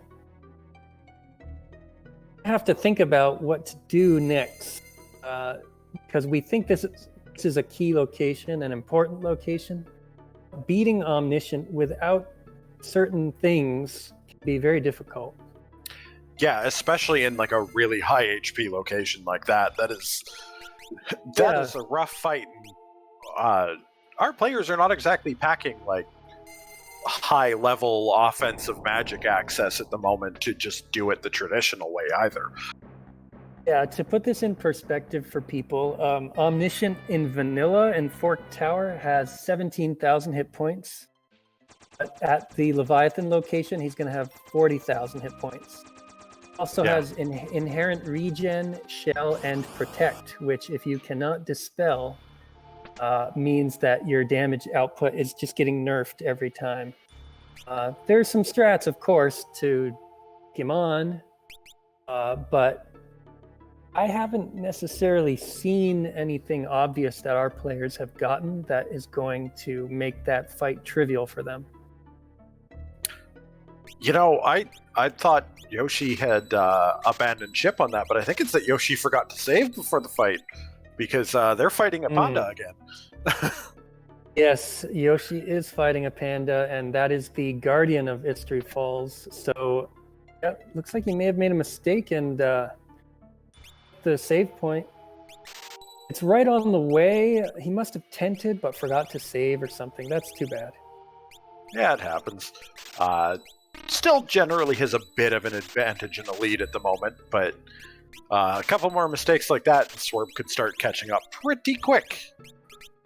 Yeah, and if he was paying attention the first run through, he now knows maybe which chest that he can skip, that he's not interested in picking up the items that are inside them.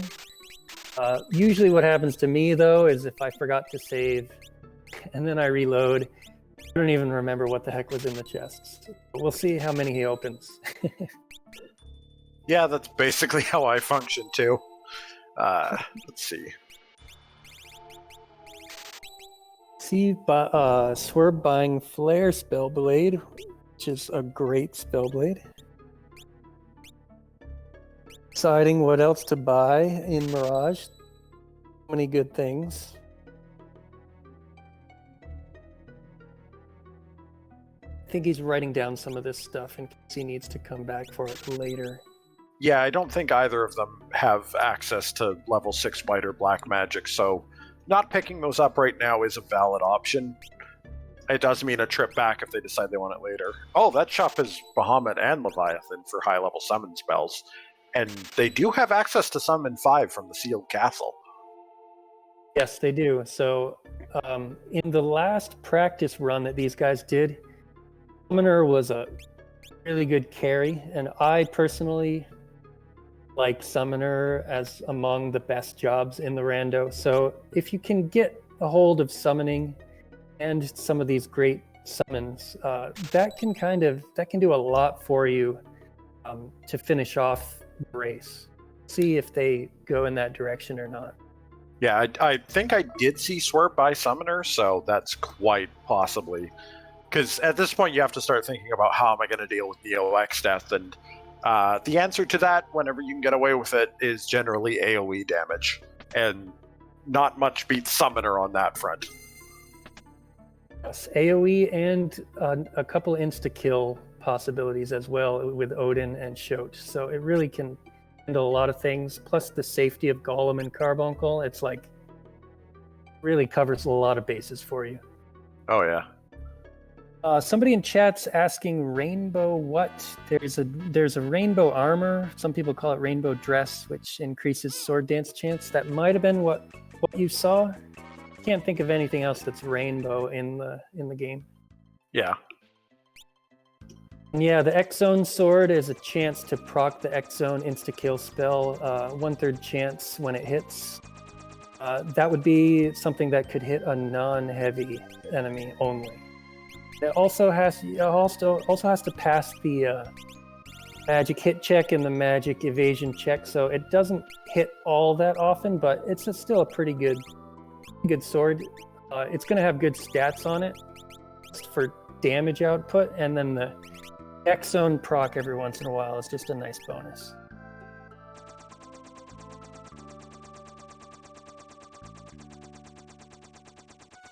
Yeah, Swerve parked next to Melusine's spot there, and then seems to have decided, hold on, no, not yet.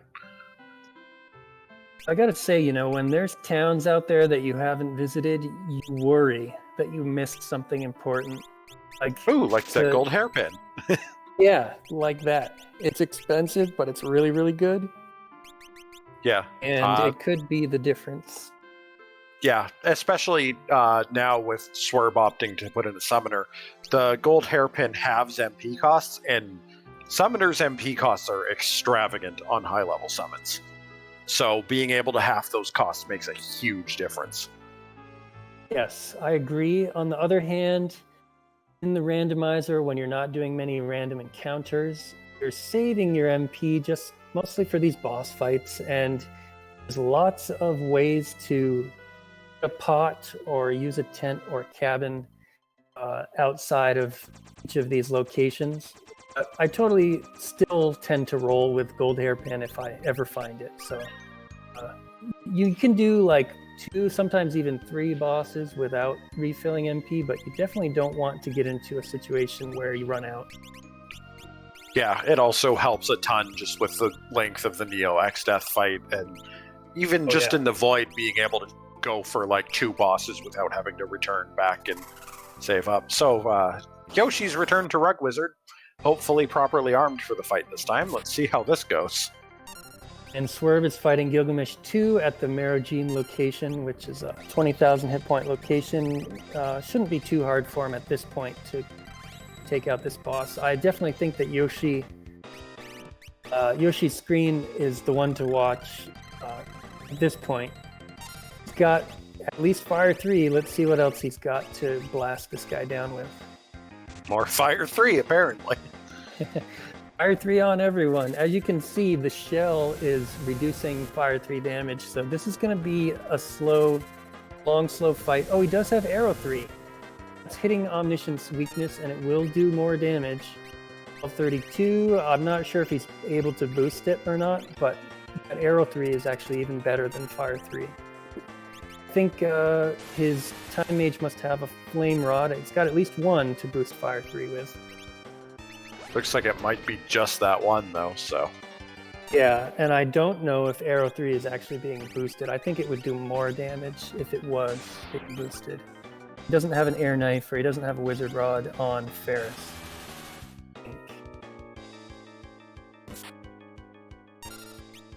This damage output is not bad. I think he'll be in good shape until it gets to the point where Omni starts busting out really powerful spells, but he's got everybody gelled up, I think. And so even that shouldn't be too bad. It's going to take a little while. Over on Swerve's side, Gilgamesh 2 now is doing his buffing, which is really annoying, and then he's going to get very jumpy.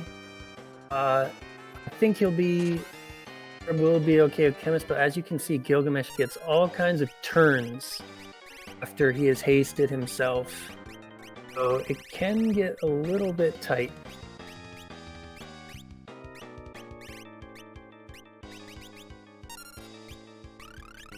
I'm trying to slow him.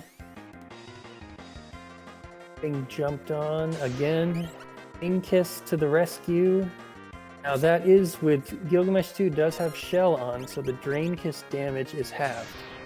But shouldn't take too many kisses to take him down. If he can survive. Yeah. If that turn frequency from Gilgamesh goes a little wrong and he picks the wrong stuff, this could actually take out Swerve. Yeah. The nice thing about Gilgamesh's jump is it doesn't hurt that much, even no matter where he appears. No matter where Gilgamesh 2 appears, jump doesn't really scale up very much. So we're looking at maybe 400 damage or so from each jump, and that's it.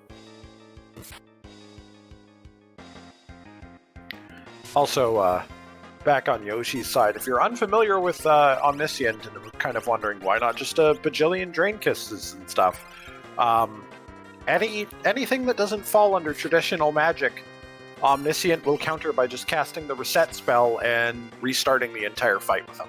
So you pretty much have to take him down with traditional tools, or Berserker mute him temporarily so that he can't cast reset.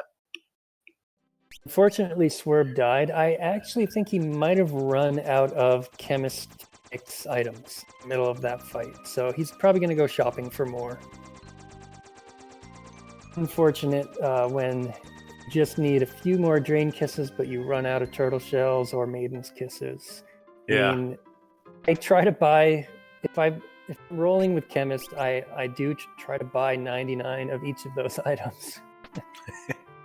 They're that useful. Yeah, and the fewer trips to restock you make, the better. It looks like Yoshi's starting to run a little bit low on MP though, so that could also put us. Yeah, that could also put a stop to this attempt. We think that Yoshi does not have any gold hairpins, right? It was Swerve that bought that? Yeah, that's correct. So it wasn't that Omniscient cast a full Petrify. There is an option in the randomizer. I think it's if you pause the game and then press like LR select or something and unpause. It will just instant petrify your entire party to give you a reset. It's a thing that they put into the randomizer just for convenience. It's a way to reset without having to your console. Breaking that rod did not count as traditional magic. Oh, see, he got a little bit desperate because of his low MP. Went for a rod break, but that is no bueno against Omniscient. He accepts only the purest of magic. This is turning out to be quite rough. That shell that he has really nerfs your damage, and even with full MP, if you're not using something like Gold Hairpin, you can run out. And you've got your options to refill it, of course, are Elixir or Ether, of which you do not have many.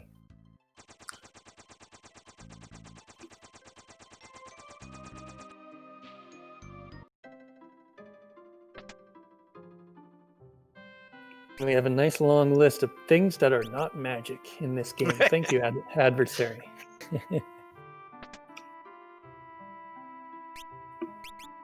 You know what, though? There's one thing on your list that I see there, which I haven't even tried myself, but someone told me.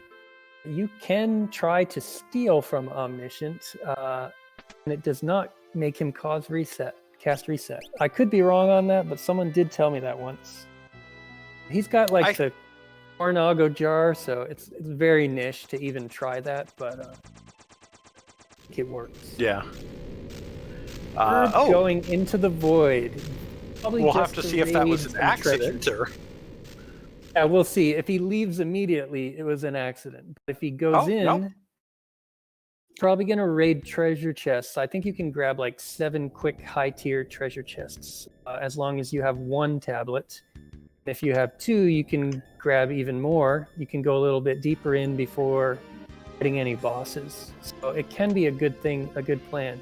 He just got Sildra. That's really nice. Yeah. If you happen to have a wizard rod or an air lancet equipped, which I know they did see a shop for wizard rods, Sildra is basically just as good as Bahamut, but for less MP. And a faster animation too, so...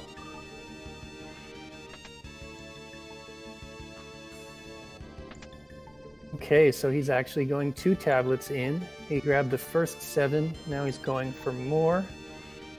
Which you have to run through Mirage Town, but you eventually come out in the Void Forest, where there are 4 more chests for fighting the boss.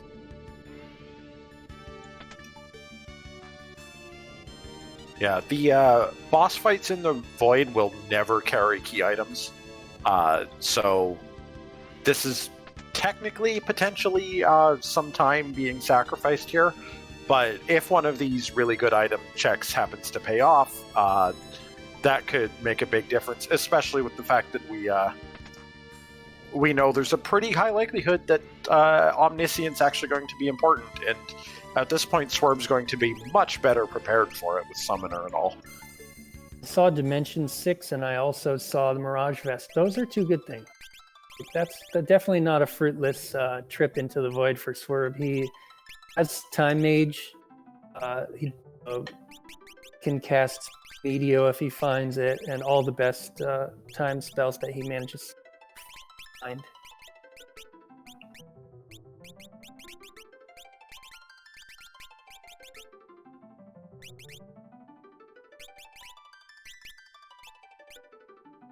Okay, another attempt with Yoshi to take out Omniscient. This is, I would say this has definitely been the biggest hurdle of the race so far. We think that Omniscient has a key item, is guarding an important key item, and the runners have to figure out a way to take him down. Fire 2s is not doing much damage. I haven't been tracking Omni's points or anything, though. Maybe Yoshi thinks he's close. Not looking good on MP. This is pretty rough. Yeah, at this point it is absolutely worth slamming any elixirs or ethers you've picked up, but I have a feeling Yoshi might just not have any. And Tonic vetted the seed, so this is the big hurdle, it seems. Not surprised. Omniscient is one of the tougher bosses for sure in the randomizer. One thing that can trivialize him, although it still is a long fight, is to have Mute Spellblade. I know that Swerve do Spellblades, but I don't know if he grabbed Mute Spellblade. It's usually available early in the randomizer. But when you're trying to go fast, you may have overlooked it, or you may not have even visited the World 1 town that has it. There may be reflect rings for sale. You guys in chat, your eyes, on shop items for sale, very well may have seen something that we didn't see. And the runners may or may not remember that they saw reflect rings in a shop as well. So yeah, there's a few things that it's like you don't realize you were actually going to really want them in a given run until you realize you really wanted them, and then you're like, did I? Usually in the course of doing a run, I find a reflect ring and don't need to buy it, but it's not necessarily at the time that I need it. Like reflect ring might show up later. This is going to cause a reset. Oh, yeah, I think that was a Hail Mary of like, please just let me be so close to done.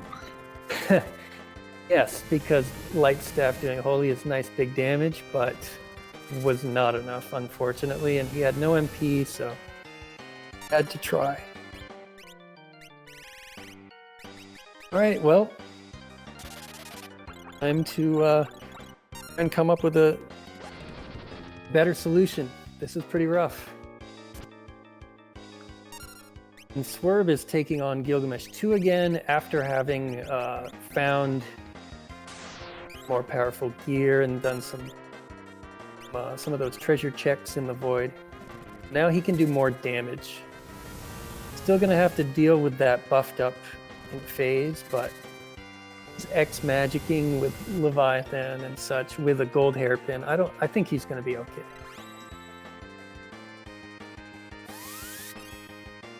Yes, I agree that Swerve is better suited on gear. Yoshi was ahead, is technically still ahead, but he's a little bit less prepared for the fight that they both seem to need to get past. So this could tighten things up. Yeah. Looks like they're going to be fighting the same boss again, though, here.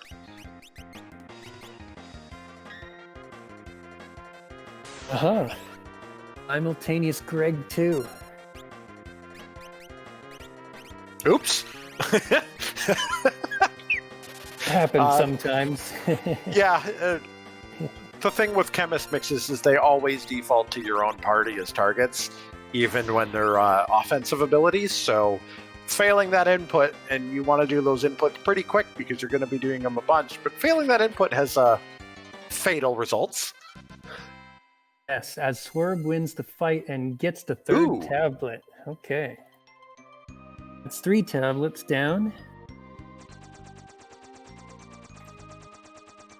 I think Yoshi will be happy too, because if he can win this fight, he will be like, hey, at least I got a tablet, even though I wasted some time failing to beat Omniscient.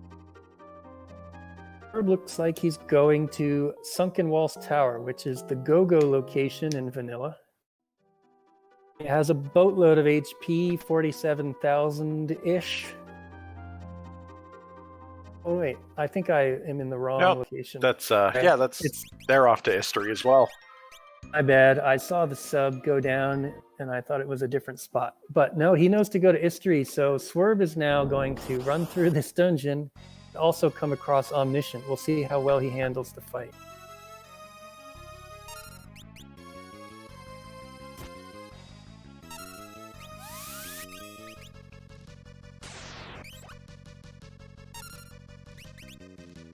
Egg being jumpy, but Yoshi has really good protection up. I think he's going to be fine.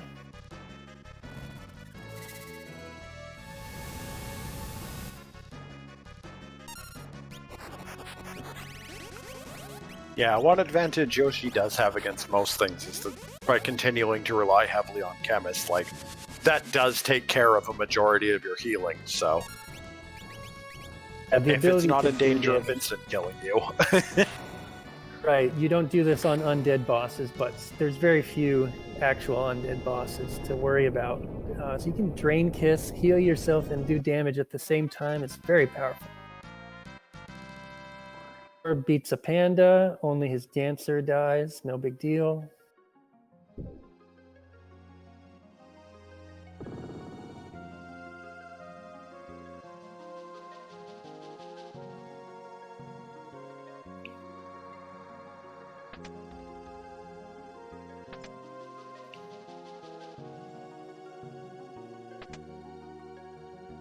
Yeah, And and there's there's the third tablet for Yoshi, so Yep. Runners are in pretty good shape. They both basically know what they need to do. Swerve has not seen the horror yet, but it's coming soon for him.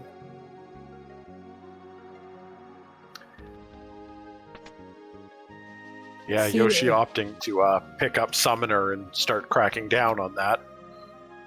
Good. Well, both of these guys, these very recently, were talking about how Sildra's attack, which is called Thunderstorm on screen, it's actually wind. It even looks Yep. like it's a mixture of ice and thunder, but it's not. It's wind, and that is Omniscient's weakness. So spamming Sildra is really good against Omniscient. I think Yoshi knows that that is his plan, and Swerve hopefully will figure it out on the fly. That's maybe the thing to do. Well, we found Sildra, but that was in the Void, which Swerve has, but Yoshi won't have that yet. You're right. Good point. Oh, my bad. I got Summoner, but he does not have Sildra. Yoshi is, however, opting to take advantage of good old-fashioned control shield dragon strats, which, Okay, if you so- ever need to raise your level up, this is one of the best ways to do it. Yep. Again, one of the better grinds available in the game. Lots and lots of experience. This monster, the Shield Dragon, is tied for the most experience of any individual enemy in the game. And you can control them and make them flame themselves until they die. And with the 4x experience multiplier, you get levels very quickly this way. So he thinks he's basically going to need to boost up his fire and throw 3 spells to do more damage per cast, and that's probably how he's going to take on Omniscient. Let's see what Swerve does. He's looking at Leviathan, level casting Leviathan. May not remember that Omniscient's weakness is air, and Sildra would be a little more effective, but we'll see what happens. Probably figure it out eventually.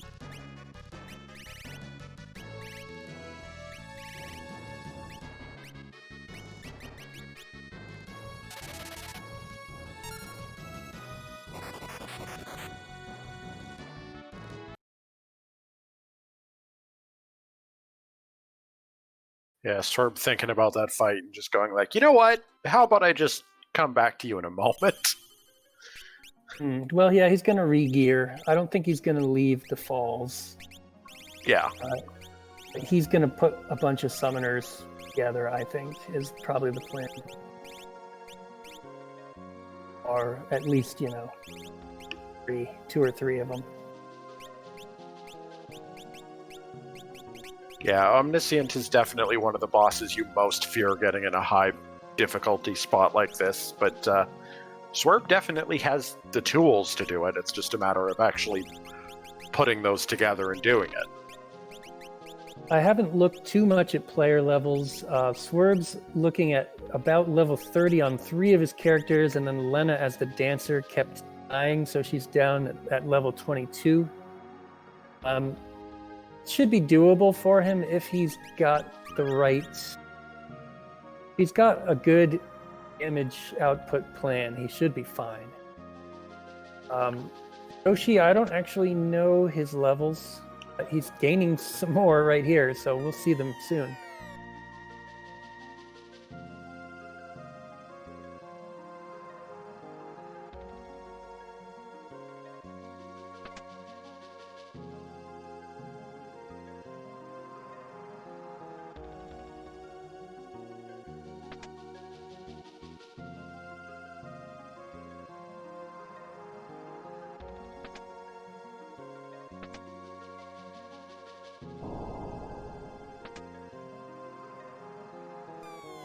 We have wagering on times.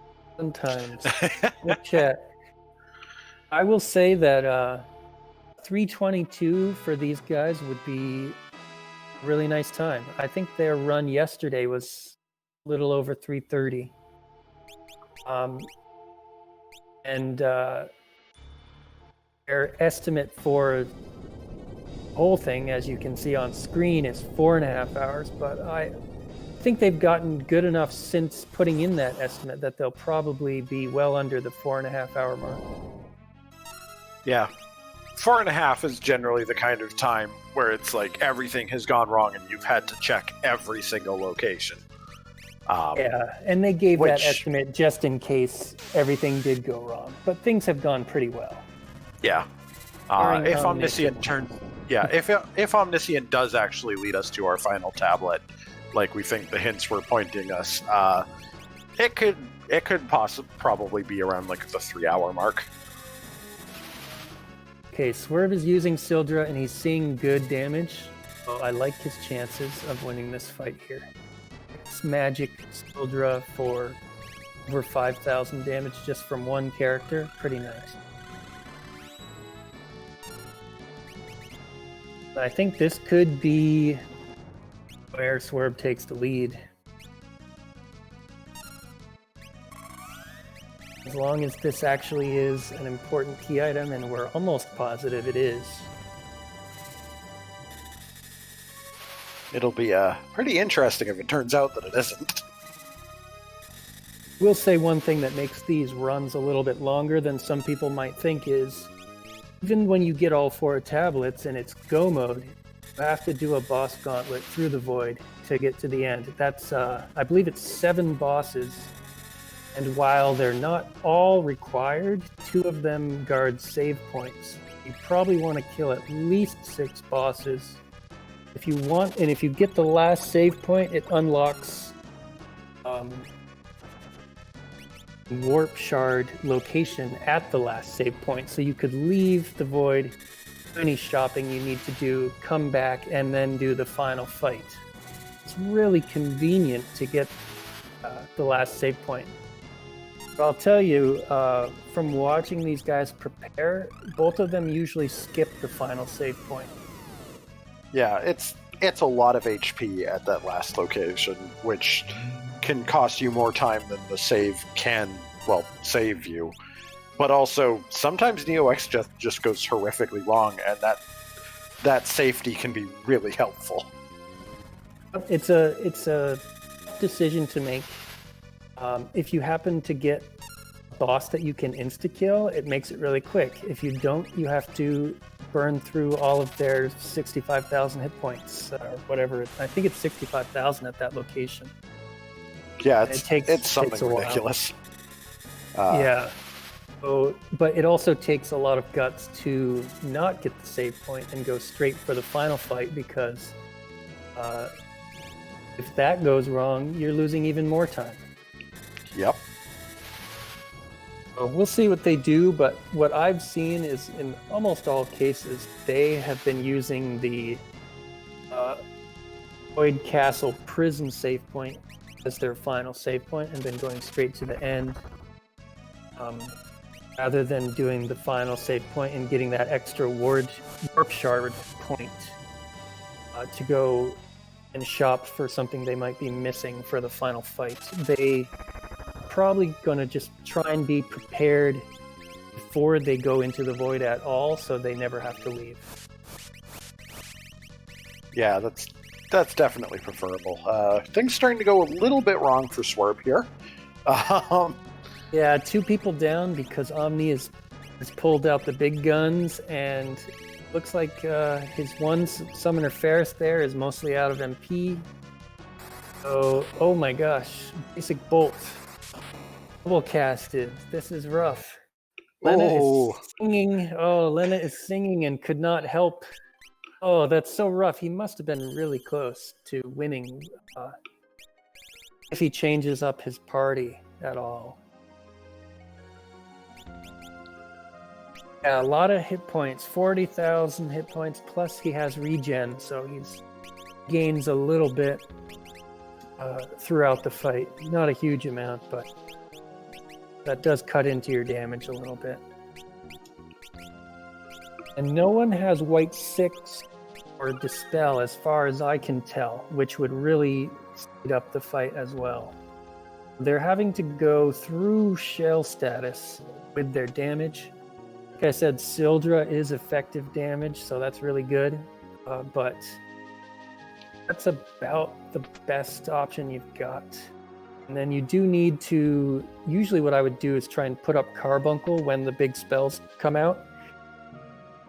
But I think maybe Orb was either out of MP or his summoner got taken out and he couldn't do that.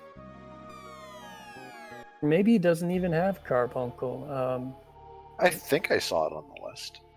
I think I did too, but I'm not positive. Yeah. Even if this does turn out to be the correct path too, there's always the possibility that it gives like the Shrine Page or the Steamship Key or the Hero You Call and starts sending us on an increasingly lengthy wild goose chase. Yes, that can definitely happen. Sometimes one tablet has a heck of a lot of steps that you have to take to actually get to it. Singing Magic Song, okay, I like that idea. That's boosting your magic damage even further. There is Carbuncle on the list here. So I think Swerve's in pretty good shape. Yoshi's also in the fight at the same time. He's going to be using Leviathan instead of Sildra, so his damage will not be as good. Yeah, also doesn't have the advantage of a performing Bard. True, that as well. So Swerve's damage is definitely going to outpace Yoshi's here. We'll see what happens. There's no guarantees here on who survives and how the fight plays out.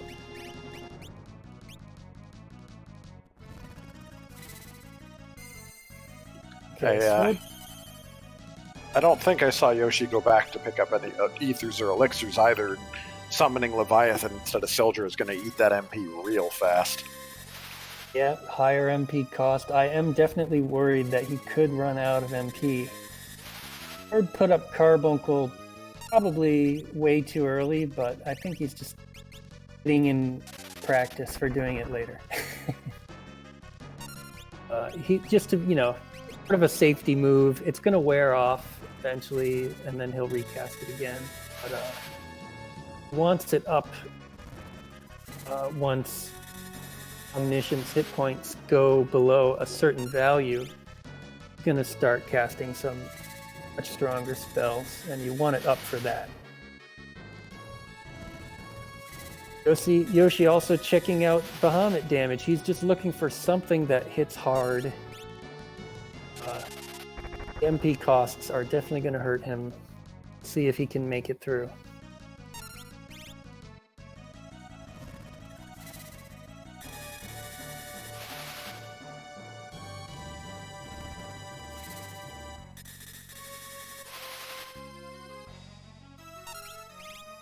I gotta say, the Leviathan location has burned me in the past. This is a tough spot. It's not Void tier in terms of difficulty, but it's like one of the very highest tiers of pre-Void, any pre-Void fight. Yeah, there's like probably just Bahamut and Odin spots I would consider comparable. And Odin's spot is just difficult because the timer being attached to that location rather than the Odin fight itself, so you might have to pay some big bucks to actually even be able to clear that fight. Yeah, let's talk about that briefly, just because it's new in the randomizer. If you go to the Odin location, timer is there as if you were fighting Odin, even though it'll be a different boss.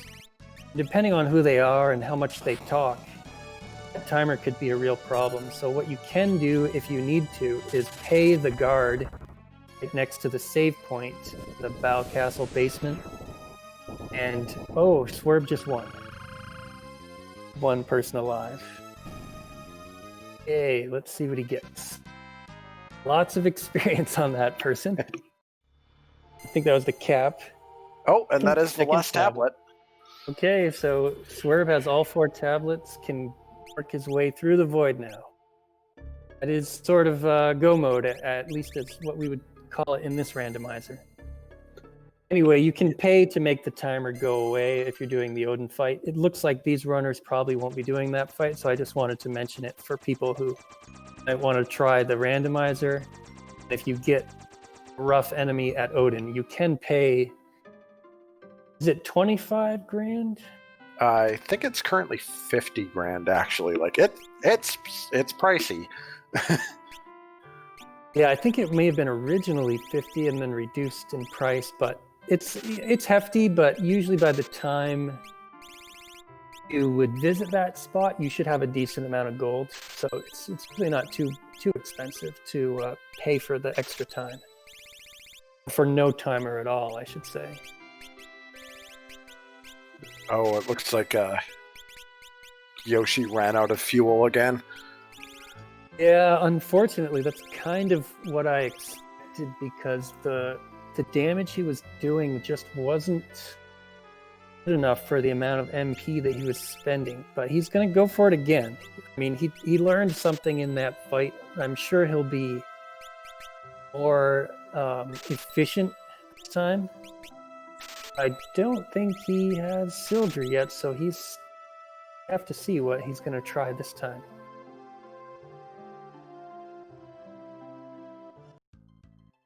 He's got Chemist. He can do some buffing.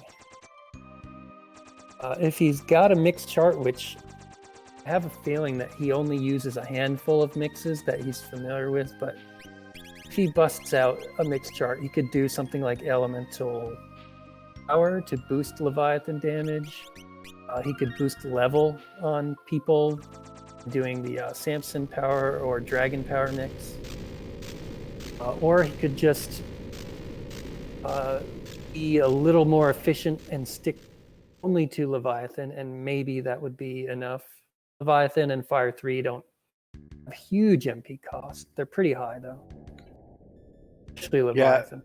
Yeah, it almost looks like swapped using Fire Rod and Fire 3 to get comparable damage for a much more reasonable MP cost. Yep, that's a good move based on what he has. He might as well go for that. He's going to last a lot longer in the fight using the boosted Fire 3. Meanwhile, Swerve is running through the Void. He's already picked up these chests, but he will be going to the Void Forest and doing the Califisteri Spate location very soon. Which should be pretty easy. Not particularly high hit points. You never know, of course, what boss might spawn there, but unlikely to me that it will be difficult. Yeah, there's still a couple scary ones. Bahamut's still out there, for instance. We haven't fought him. Actual Leviathan, although I think Swerve does have a coral ring on somebody. Adamantony is pretty easy. Except for that, Jesus. He hits hard, but I believe Swerve has Golem. I can put that up. That's true. Timmy is not heavy. Timmy is weak to ice. There's things he might be able to do. Unfortunately, he does not have Odin to take him out real easy. Putting up Golem it would probably be the move that I would go for. And then seeing if I can get... you can kill him with level 5 Doom, which I don't think Swerve has. Regular Doom has to get through his magic evasion, which is very high. Probably spam Golem and spells. Oh, that should work. Yeah. Trying to think of what else is still left out there that they haven't fought. Liquid Flame's still out there and can be a little bit nasty. Did mention Bahamut. Yeah, well, when you see some of these bosses that are easy in vanilla, sometimes you underestimate them. They can get scaled up and hit like trucks the void, and Timmy is one of them. Oh, yeah. Is another, which usually is nothing much to worry about, but he hits really hard. Not his quake, but his attacks hit really hard if you roll him in the void. Yeah. We do have a couple of the actual void bosses like Necrophobia and Twintania and Halicarnassus, Asmogia, Catastrophe. Like, I think we've dealt with a panda, and that's been it for the bosses that are normally here, so. Yeah, the runners may be a little bit afraid of what they find in the void. You like to get some of those tough void bosses out of the way early when they're scaled down and are pretty weak. We will see how that works out. Okay, so Yoshi actually won the fight. Persevered. It took a number of attempts, but he took out Omniscient, and now he also has all 4 tablets. He's in go mode. Yeah, he's like technically really not that far behind. Still gotta do any preparations they want before heading into the void, and got a little bit of dungeon crawling and stuff to go, but we're definitely not at like this is decided. If one of these racers dies to a boss, the other one doesn't, things could change leads real quick. Yes, and basically, Swerve has roughly a 1-boss lead here. People that are surprised that Timmy is not going down easily, he has Shell and Protect just like Omniscient does. So he's having damage of these spells. But I think Swerve has got to be very close to taking him out.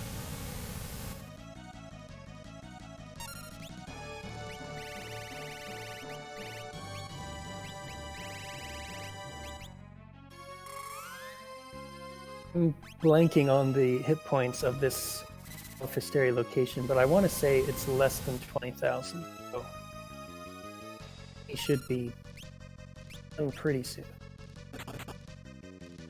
He doesn't get Golem up. Yeah, only being able to refresh Golem when it actually completely falls off is always a little bit tough. Yeah, counting Golem's health when it's not displayed on screen is a pain. In my mind, I generally think about him having about 3,000 hit points, but of course it does vary based on the caster's level. So you do the best you can on that. I guess his Swerve will cast Golem when and if he gets a chance. So there it is. It's already up. That was 2 blocks by Golem. He's probably got 1 more in him. Or maybe 2 more at most. Then he'll need to be recast.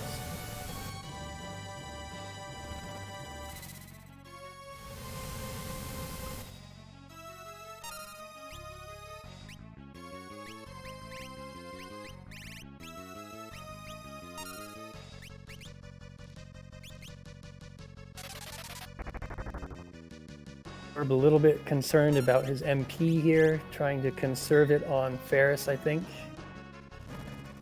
so that he can cast Golem 1 more time if he needs to.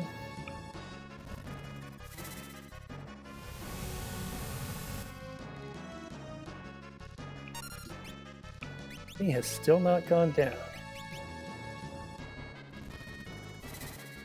Yeah, these void boss spots are no joke.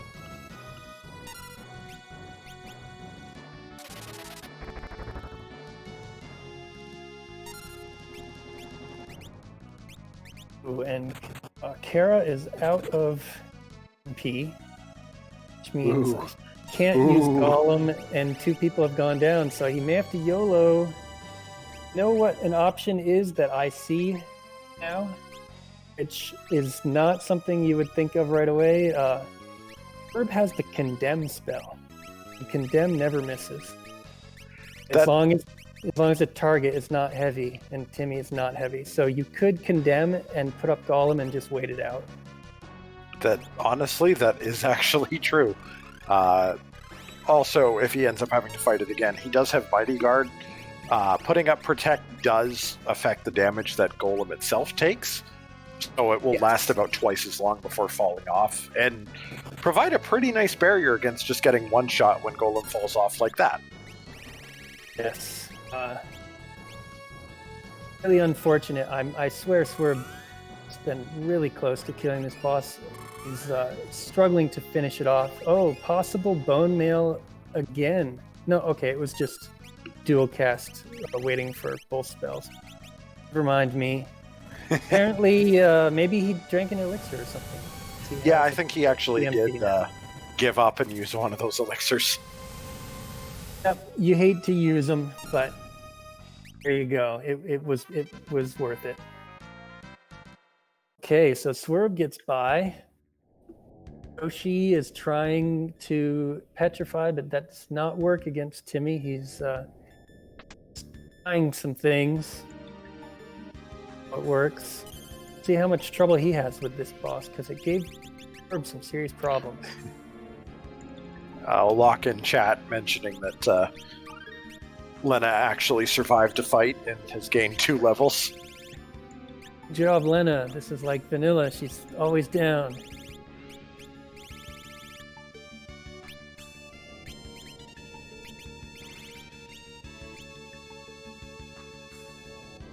Lena does have the lowest inherent vitality of any character. X-Zone can work on Timmy, but the problem with X-Zone is it has a low hit rate, and Timmy has Shell, and he also has 50% magic evade without Shell. You have to get through a bunch of checks, and it reduces your chance of success to a very low percent if you were trying to X-Zone Timmy. And one other thing that I discovered about the randomizer is that magic evasion scales up. It does not remain fixed. Remember that clip that I posted where I missed Shoat on Odin 31 times in a row? Oh, okay. There's a reason for that. Yeah, I dug into the randomizer wiki spreadsheets, and at that location, which was the Leviathan location, Odin had 109% magic evade, so it was impossible to hit him with Shoat. Oh my god, okay. And, I mean, so Timmy won't have... it has 50 base vanilla magic evade. In the randomizer, you'd have to dig through the spreadsheet to figure out what his magic evade is in this location, but it's probably going to be higher, and maybe significantly higher than that 50% that he has in vanilla. Yeah. While we've been discussing that, Swerve's reached the second boss in the gauntlet, which is the Golem fight. This is actually pretty much one of the freest fights you can get, because the ads generally will not actually go for you, and Golem himself, it doesn't matter. As long as he survives, you can literally get out of the fight for free at the end. Yeah, Swerve, I think, is going for the Golem kill if possible, just because you get more experience out of it, and he already has the summon. But I don't know if he's going to necessarily make it in this case, because Golem has more hit points by a pretty significant amount than the monsters attacking him. So he may just tank all of this damage and ask to join anyway. We'll see. Oh, got him. Got the kill. Oh, pathetic experience. Oh well. Another check down, at least. He's past the Panda location. Yeah. Yoshi having a bit of a tough time with good old Timmy as well. Yeah, this Timmy fight is a tough one here in the Void. He's tanking. His chemist, again, is tanking a lot and pushing through, because that's what chemists can do. But this is definitely a rough fight. Swerve, I think, also did not go back to save. He will have to beat the prison. and Yoshi wins the fight over Timmy. Swerb is taking on this fight without saving, so I was hoping it's not going to be too tough. Boss. Yeah, Carla Boss's moveset is generally not that dangerous. If anything's particularly dangerous about this fight, it's probably just going to be like a raw HP pool. Yeah, and since he's putting up Golem, I don't think he has too much to worry about. If you happened to have level 5 Doom here, which I don't think either runner does, it is an insta-kill from Carl Boss. He's level 5. But, otherwise, I think it's just physicals, and he does that move, I forget the name of it, which takes you down to critical HP. Yeah. If you've got Golem up, he's guarding you from that. It's no big deal. Tail screw, there it is. And you know, at higher level, tail screw is more likely to miss as well. So I don't think Swerve is too worried about the fight here. Yeah, actually, that is a good question. Do levels actually change based on location, or are they completely static? You're talking about enemy levels? Yeah. Boss levels? Well, it's been different at different times in the randomizer. In the past, the boss levels used to vary over a very small window, like 1 or 2 levels, or down 1 or 2 or 3 levels from vanilla. In the current build, I always assume vanilla, and it has always worked for me. So, the bosses at the moment, and I kind of like that because it makes blue magic very powerful if you already know boss levels. Otherwise, you have to scan the boss to figure out their level and stuff. But I think Tonic has said that he hasn't decided on what the final build, what he's going to do with levels for the final build. Random levels would make scan spells actually useful, though, and we can't have that. Yeah, I mean, scan being useful is a nice, adds a little element of variety. I just like to abuse my knowledge of the vanilla game to, kill bosses more quickly. But I could see it going either way, or even maybe being a flag. You could choose. Do you want vanilla boss levels, or do you want, slightly randomized boss levels? Because a boss that normally you can't take advantage of its level could become vulnerable if its level was randomized. So that could make things interesting. Yoshi getting through the Golem fight successfully, so... Very good. We've got a close race here on our hand. Yeah, just one boss behind, and again, all it takes is for Swerve to wipe on a boss, or even just really struggle on a boss that Yoshi ends up plowing through, and they could be caught up real quick. I like your idea, Mr. Bus Driver. We can make all boss levels prime. Nobody can do any level-based stuff on them, which is, no fun for Blue. But that would be the extra cruel setting. Yeah, Chimera Brain here. If they realize it, Chimera Brain is vulnerable to Shoat. Yeah. Otherwise, how dangerous this boss is going to be is going to depend on what Aqua Breath gets replaced by, which I guess would probably be Tidal Wave. Oh, but he's gone. We don't get to find out. Always nice to get an insta-kill in the Void. That's one difficult boss down, and very quickly.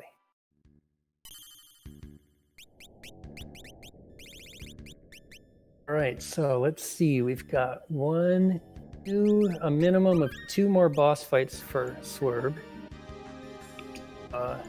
Or depending on, if he goes for that final save point or not, but at least 2 more boss fights. Yoshi going with his bread and butter, magic mixed with some brain kisses, probably having no trouble here on Carl Boss. Herb is still getting loot. Have you spotted, Garlisle, the magic lamp at all in this seed? No, I haven't. And I do know that they had place all rewards, so theoretically it is out there somewhere. Yes, I have gotten it. I've been very lucky and gotten it in the final void chests in the past. So Swerve be looking for something like that because it's really important for the final fight. I mean, it's not essential, but insta-kills one piece of Ned, and that's really nice to take some heat off of your... So I probably would be checking chests even this late into the race as well. Yeah. Ooh, There's Twin Tanya at almost vanilla. Yes. Twin Tanya is a scary, scary boss. I mean, look at it. Swerve looks like he's panicking a little bit. He has to wait until Twin Tanya becomes vulnerable before he can shoot it. Wall ring. Wall ring on someone who is KO'd does not work with the life spell, but when Snowstorm can hurt, but someone's immune. He's still in it. Just needs to wait this out. Yeah, Swerve does have the coral ring on Ferris, which will also keep him from dying to tidal wave. Mind Blast might suck if it paralyzes. Ooh. It does, but it will wear off in time. It already wore off. Yeah, real quick.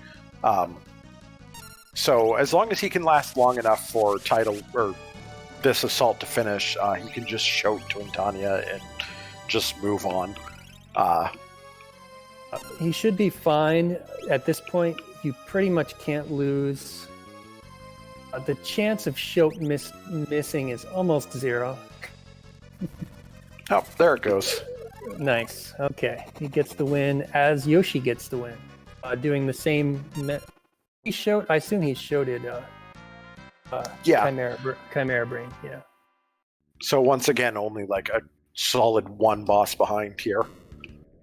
Yep, just the one boss lead. Both players going back to the save point to use the cabin and refill MP and refill HP and all that before they take on one more boss, probably one more boss before the final one.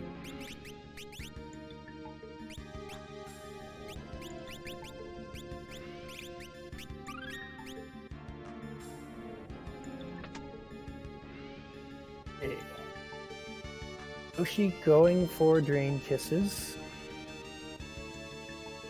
Honestly, I don't know if those trigger counters. I would expect that they can. But I don't know for sure. Mostly just stand there and wait. Don't think Yoshi has the coral ring either to protect against this.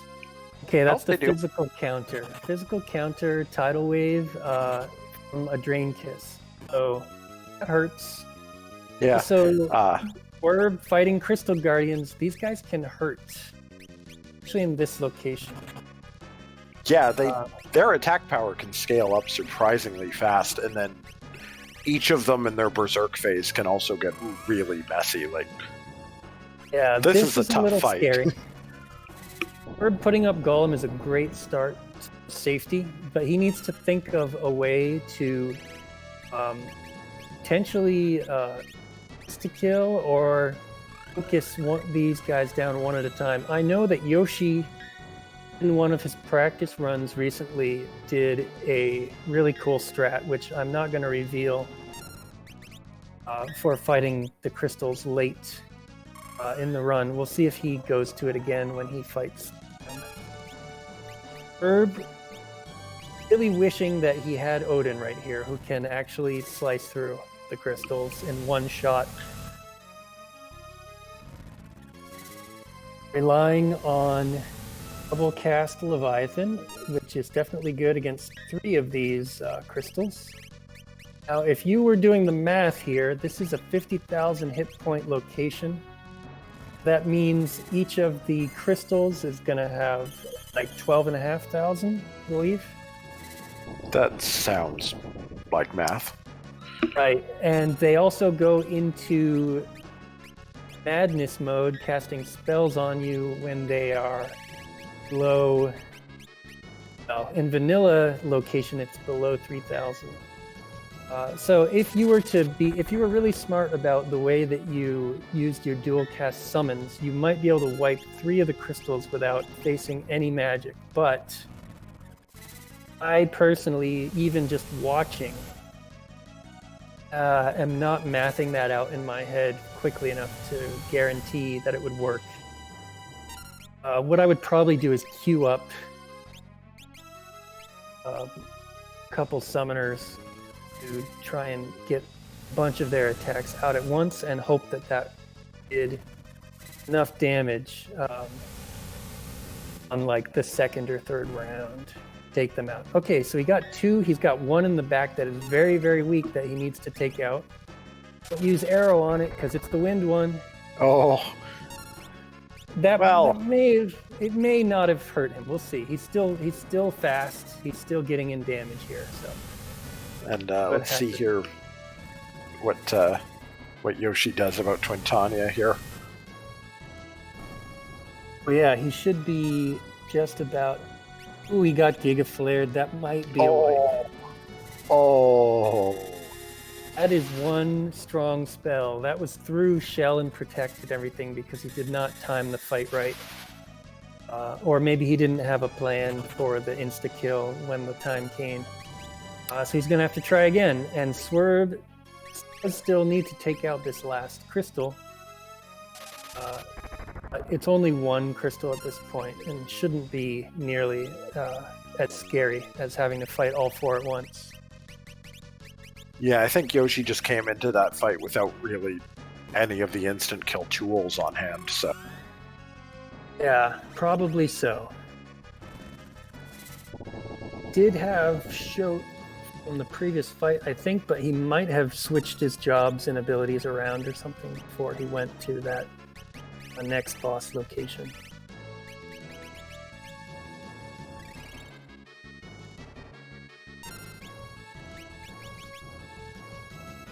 I didn't catch what song Swerve is singing. It's probably the magic song. Most likely, yeah. Chemist does have a way to instant death if you have the right items. Phoenix Down plus Dark Matter does instant death, and that's something that he might be able to do if he has Dark Matter. He got Giga Flared again. Ouch. Ooh. Swerve is in bad shape too here. He got Aqua Raked. 3 people down, 1 person left. What do you do here? I'm afraid he not sure if he's going to be able to do enough single target damage. Vampire missed. Oh. Swerve dies. Oh, that's unfortunate. He was so close. I thought he had that fight about wrapped up, but the scaled up magic really hurts. Yeah, both of them are struggling with their bosses here, so. All right, I'm sure that they will figure this out very shortly, though. They're still doing really well, I would say, in general. Yeah, Yoshi just needs to manage to time that instant kill, and Swerve, I think now that Swerve knows what they're facing, we'll have a little bit better of a plan. Mm-hmm. He is a little bit limited in the tools that you would want for this fight, but he should be able to pull through.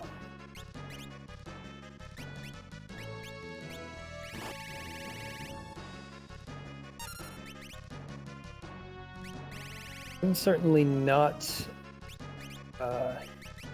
fully aware of all the tools that the runners have in their basket, just because when they're picking up things, it happens so fast and furious. You know? What I'm looking at is what's in people's magic menus and things like that. I think Swerve has a technique that he tried the first time will work. He just needs to execute it a little bit better.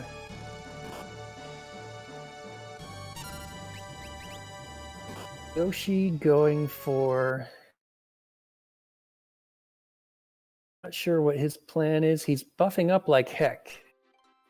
Yeah, it almost seems like the plan is to... Oh my. He thinks he's going to try and survive Giga Flare or something.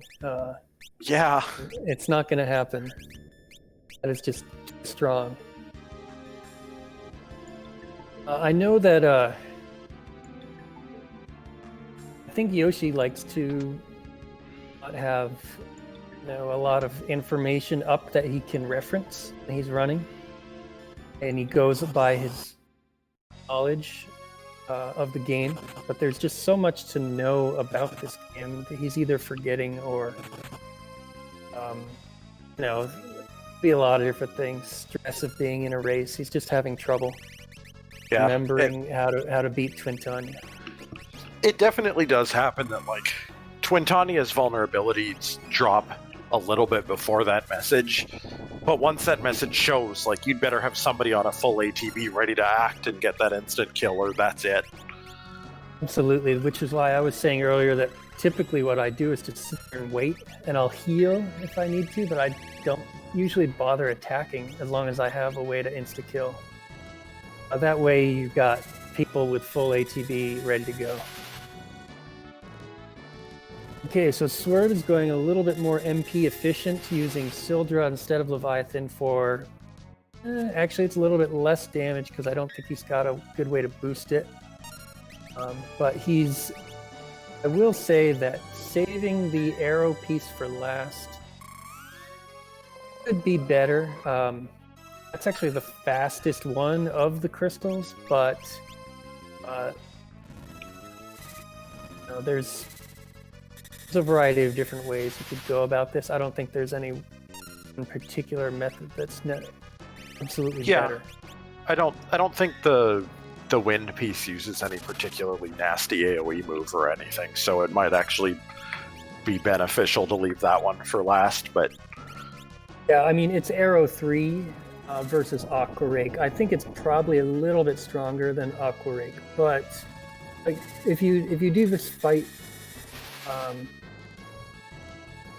you sort of buff up and play it as safely as you can, and maybe even count the HP. That last one, it shouldn't be much of a problem. We'll have to see if Yoshi's got a plan. He's gonna do it. Yep, there it is. Okay, Joe coming through. All right, that's good. And he even double casted just in case it had missed. I gotta ask you to hold down the fort here for a moment while Yoshi catches up and sort of handles things, because it's been 3 hours. Let's put it that way. I totally understand. I got it.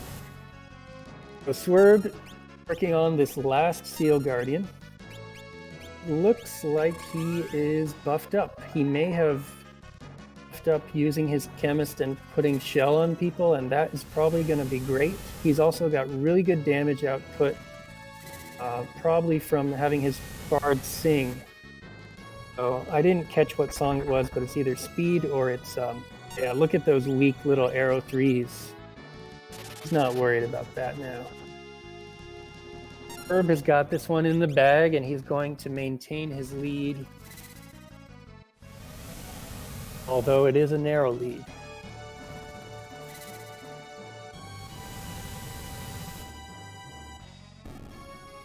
There he goes. Last Guardian is down. He gets a ton of experience from it. And he's going to probably run back and save. Yoshi is on the same fight that Swerve just completed. Let's see what his plan is. He buffed up with tech drinks on everyone.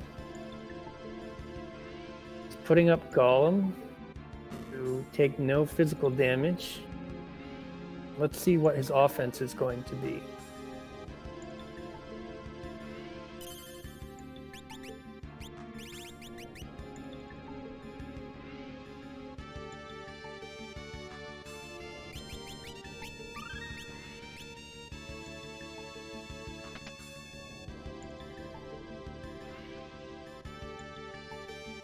Blue? No. East? Yes. Okay, hasting up the team. This is just more buffing so that we're in good shape for the rest of the fight. He can break the crystals. Oh, got a holy proc. That's interesting. But unfortunately, you cannot break these.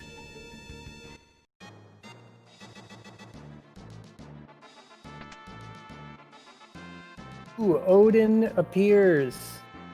Odin has been found by Swerve in the Void, and that is one boss too late. I'd have loved to have seen Odin against the crystals because you can insta-kill them. Fight level 6 allows for the use of Holy, and Quick is nice. A nice spell, although it costs a lot of MP. I see Swerve made it through, and Yoshi's just opted for the strategy of Baja blasting them all at once.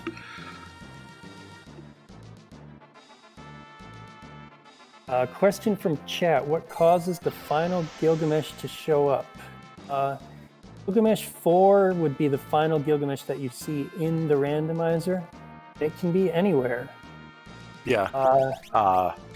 If they're asking specifically about Void Gilgamesh's appearance, though, that brief little struggle there, that just does not happen in the randomizer anymore.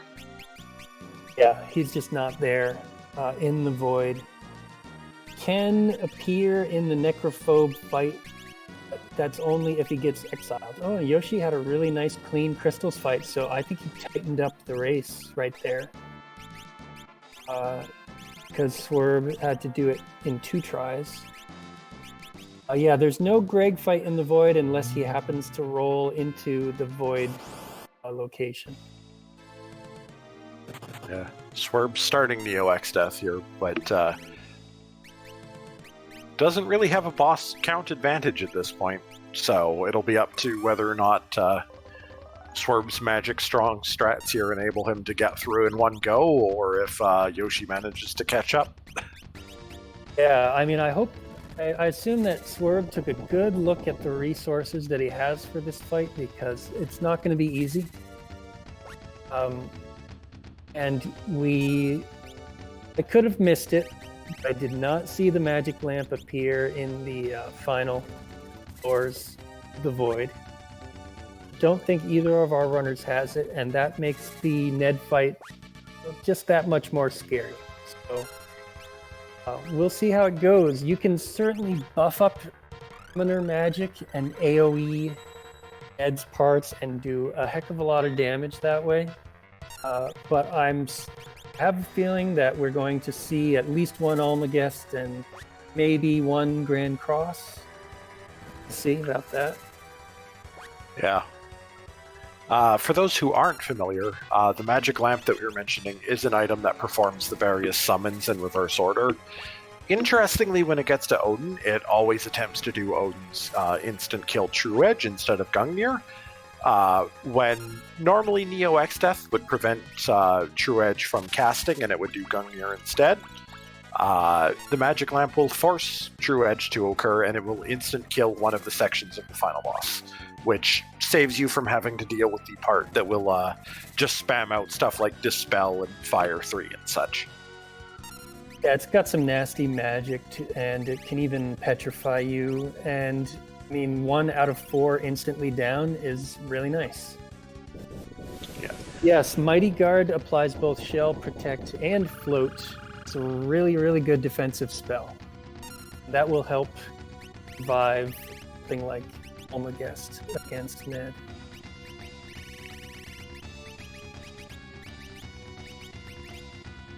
Yeah.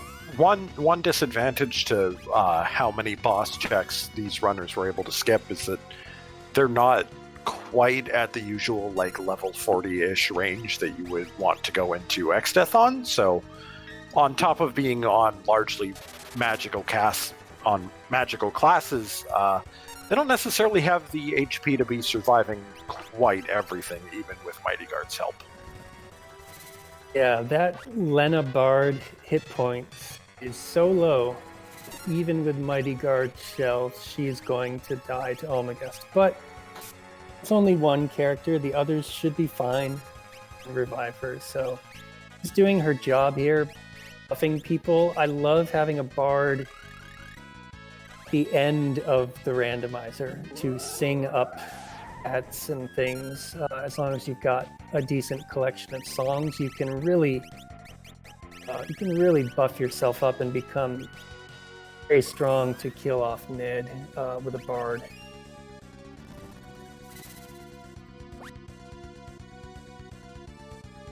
And Yoshi is now in the Ted fight. So we have simultaneous final boss fight here just for you viewers in this race.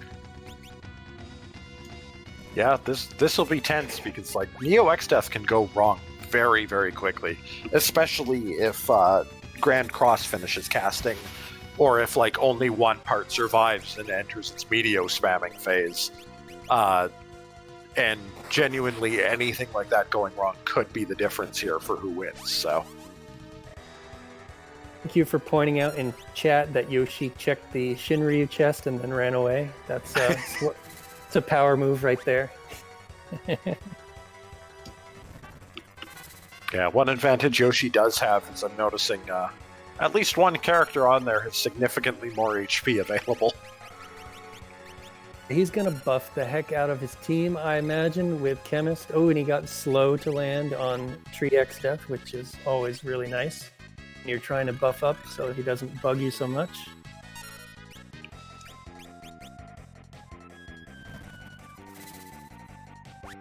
I hope that both of our runners have elixirs restore MP, because they're going to need a lot of it for this fight. Yeah, it's past Tree X Death onto phase 2. Yeah, I definitely remember Swerve picking up a couple of elixirs and making a shopping trip for that, but I'm not so certain about Yoshi. But at the same time, Yoshi seems to be planning on relying on Drain Kisses, which is a bit of a dangerous move against Neo X Death. You really would rather have the AoE damage most of the time, but... yeah, it ranges from 50 to 60,000 hit points for each Ned part. The back has 60. Unfortunately, we have no magic lamps, so we're going to have to knock down all 60,000 hit points of the back through traditional means. You can actually condemn the back and just let its timer tick down. That's another possibility, but it's something that a lot of people don't to do. The front has 50,000, and the middle parts, which are sort of like middle, top, and bottom, have 55,000 hit points each.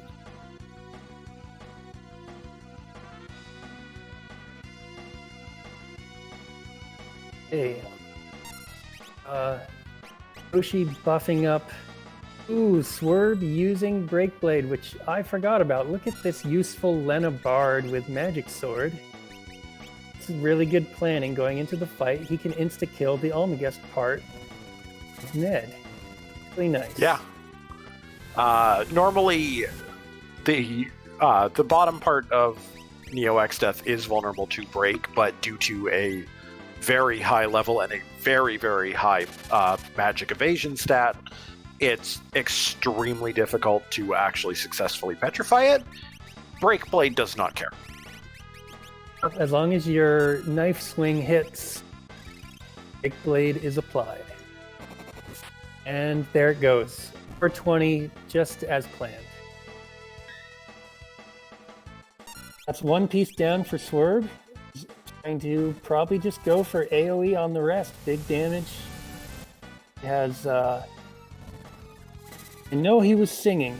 I don't know if it was Magic Song or Speed Song. Probably a little bit of magic.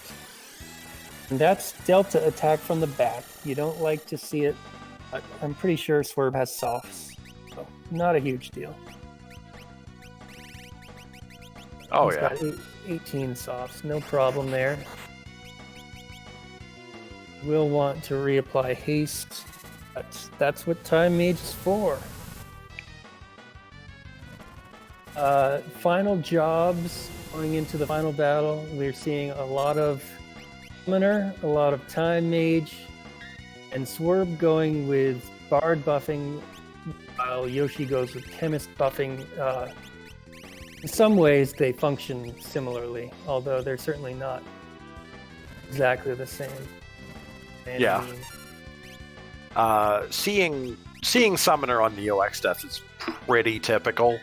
Just because, like, it is a 4-part boss with a ton of HP. Having giant amounts of AoE damage is always welcome.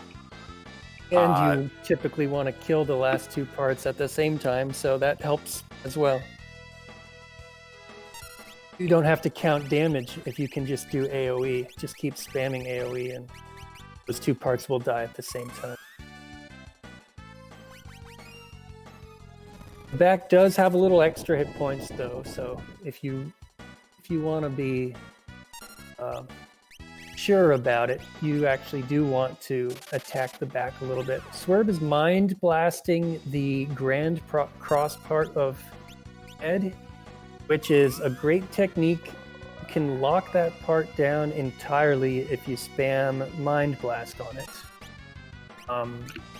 And that way he should never see a grand cross if he keeps at it. The question is whether he will vote one character's turn every single round as to doing that. It depends on how bad he wants to avoid Grand Cross. Yeah, Grand Cross, for the unfamiliar, will just apply a random status effect to your entire party, which can be anything from just a simple poison all the way up to instant death or zombie or berserk. Things that can really just abruptly ruin your day. Yes, it's really nice to be able to lock it down and not face any Grand Crosses. Didn't necessarily expect that he was going to do that, but certainly is a good and viable strategy, and it may pay off for him very well. Yoshi, meanwhile, has just completed the Tree X death fight, and he should be quite buffed up by this point. He should be in good shape. Swerve's Time Mage just got KO'd by a spell, and that's, I believe, the person that is using Mind Blast. Swerve also had the laws of physics are broken warning, which means Grand Cross is coming. So he may end up facing a Grand Cross, even though he was trying to prevent it. We will see.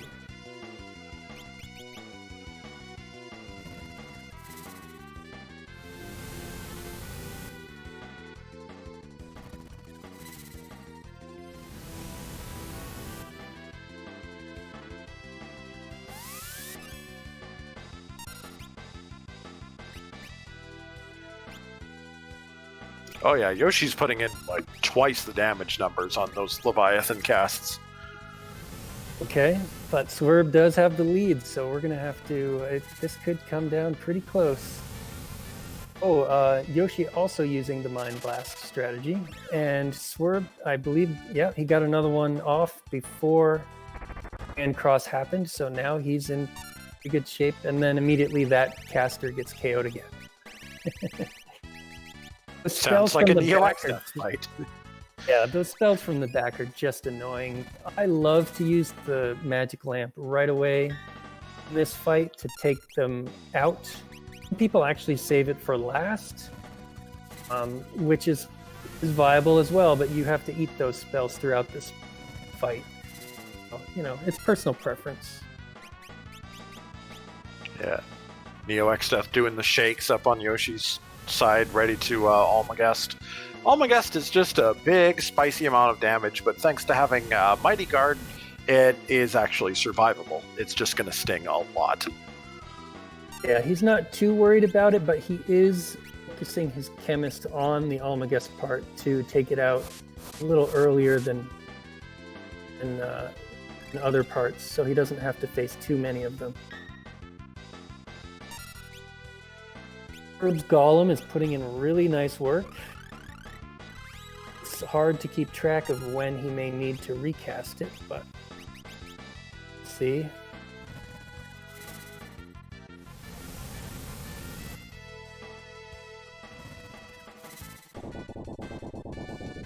Oh, there he did. He just recast Golem at the perfect time. Yoshi getting huge damage output now. This background is bad enough to watch when there's only one screen. Yeah. I totally agree. In both of these, and the shaking and all the craziness going on, It's a little rough on the eyes. Oh, it sounds like I think I heard from Swerve's side that only one section's alive now. This is not do extra damage to the back to even it out, so he needs another 5k. Oh, I think he got it. I saw the flash. Swerve with a 302-ish.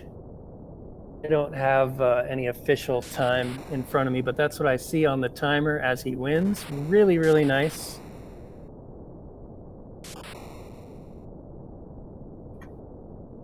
Yoshi is very, very close behind. 302.30 on Swerve. Very nice. Thank you. That's a great time. You always hope to get a sub 3, but that was considering a couple of really tough hurdle bosses. That is a good time. Yeah, with how much heck like Omniscient gave everybody, and God, even Tyrannosaur showing up at the beginning. Oh yeah, that one KO'd both runners multiple times. Yeah. Oh, and Yoshi is right there and about to finish as well. So we got a really exciting race. It was close throughout. It went different ways, but the hints, I think, really guided both runners in the correct direction that they needed to go. So there wasn't a ton of variation, and we just got to see some different techniques that they used against the different bosses. Yeah, I hear some KO sounds coming from Yoshi's end, so I think the biggest obstacle will be that Yoshi is a little low on MP, but I think they can finish it out. This is really close. I think he's got the what it takes to finish. Most of the time, you don't want to have to fill the back. That's really the wild card at this point here. If you really know your chemist mixes, there are ways to get MP. I think Turtle Shell plus High Potion gives 160 MP or something, but these are sort of the obscure chemist mixes that need a cheat sheet for. Yeah, that is definitely the hardest part of Chemist. Is like it can do so much that's so strong, but it's hard to really keep track of all of that. Yeah, I mean, especially if you're racing, you don't want to pause. You don't want to take the time to look away. You'd like to get by with what you know by heart.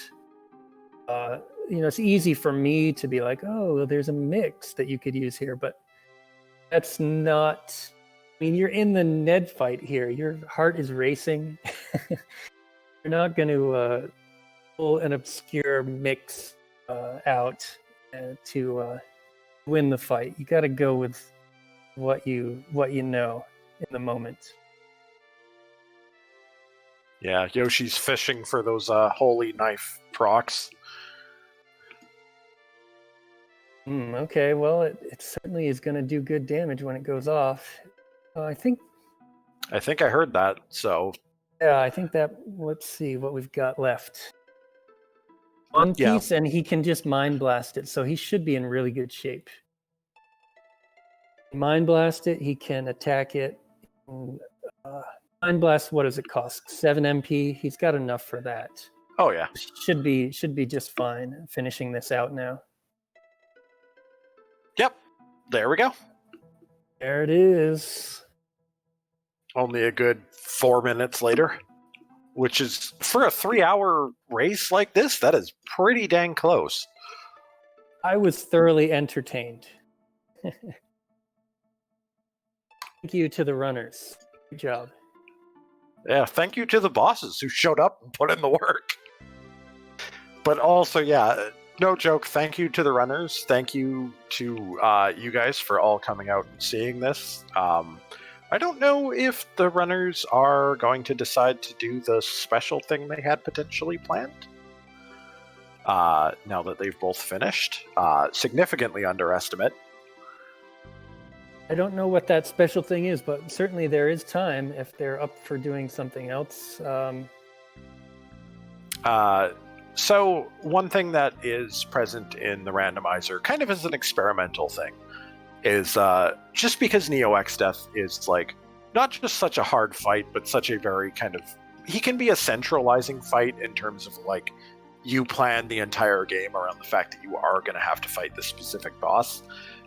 There is another final boss that is coded into the game kind of as an experiment and to see how it goes over and stuff. And my understanding is that both of these runners have never actually fought that alternate final boss, and had mentioned that they may be interested in trying it blind on stream if they finished with enough time to spare. That would be pretty cool. It's definitely, I would say the alternate final boss is on the level of the Ned fight, so that would be entertaining. I'm certainly up for it. I know some things about that boss, so I can, sort of explain to chat what's going on. Maybe you do too. I have fought it before. It is certainly a fight. Yep. So, I mean, if they're into that, I wasn't told whether the runners were going to do any sort of post-race interview either, but if they want to do that, if they want to talk about the run, that's another thing that they do either now or later. I could probably come up with a couple questions like, what do you think of that omniscient fight?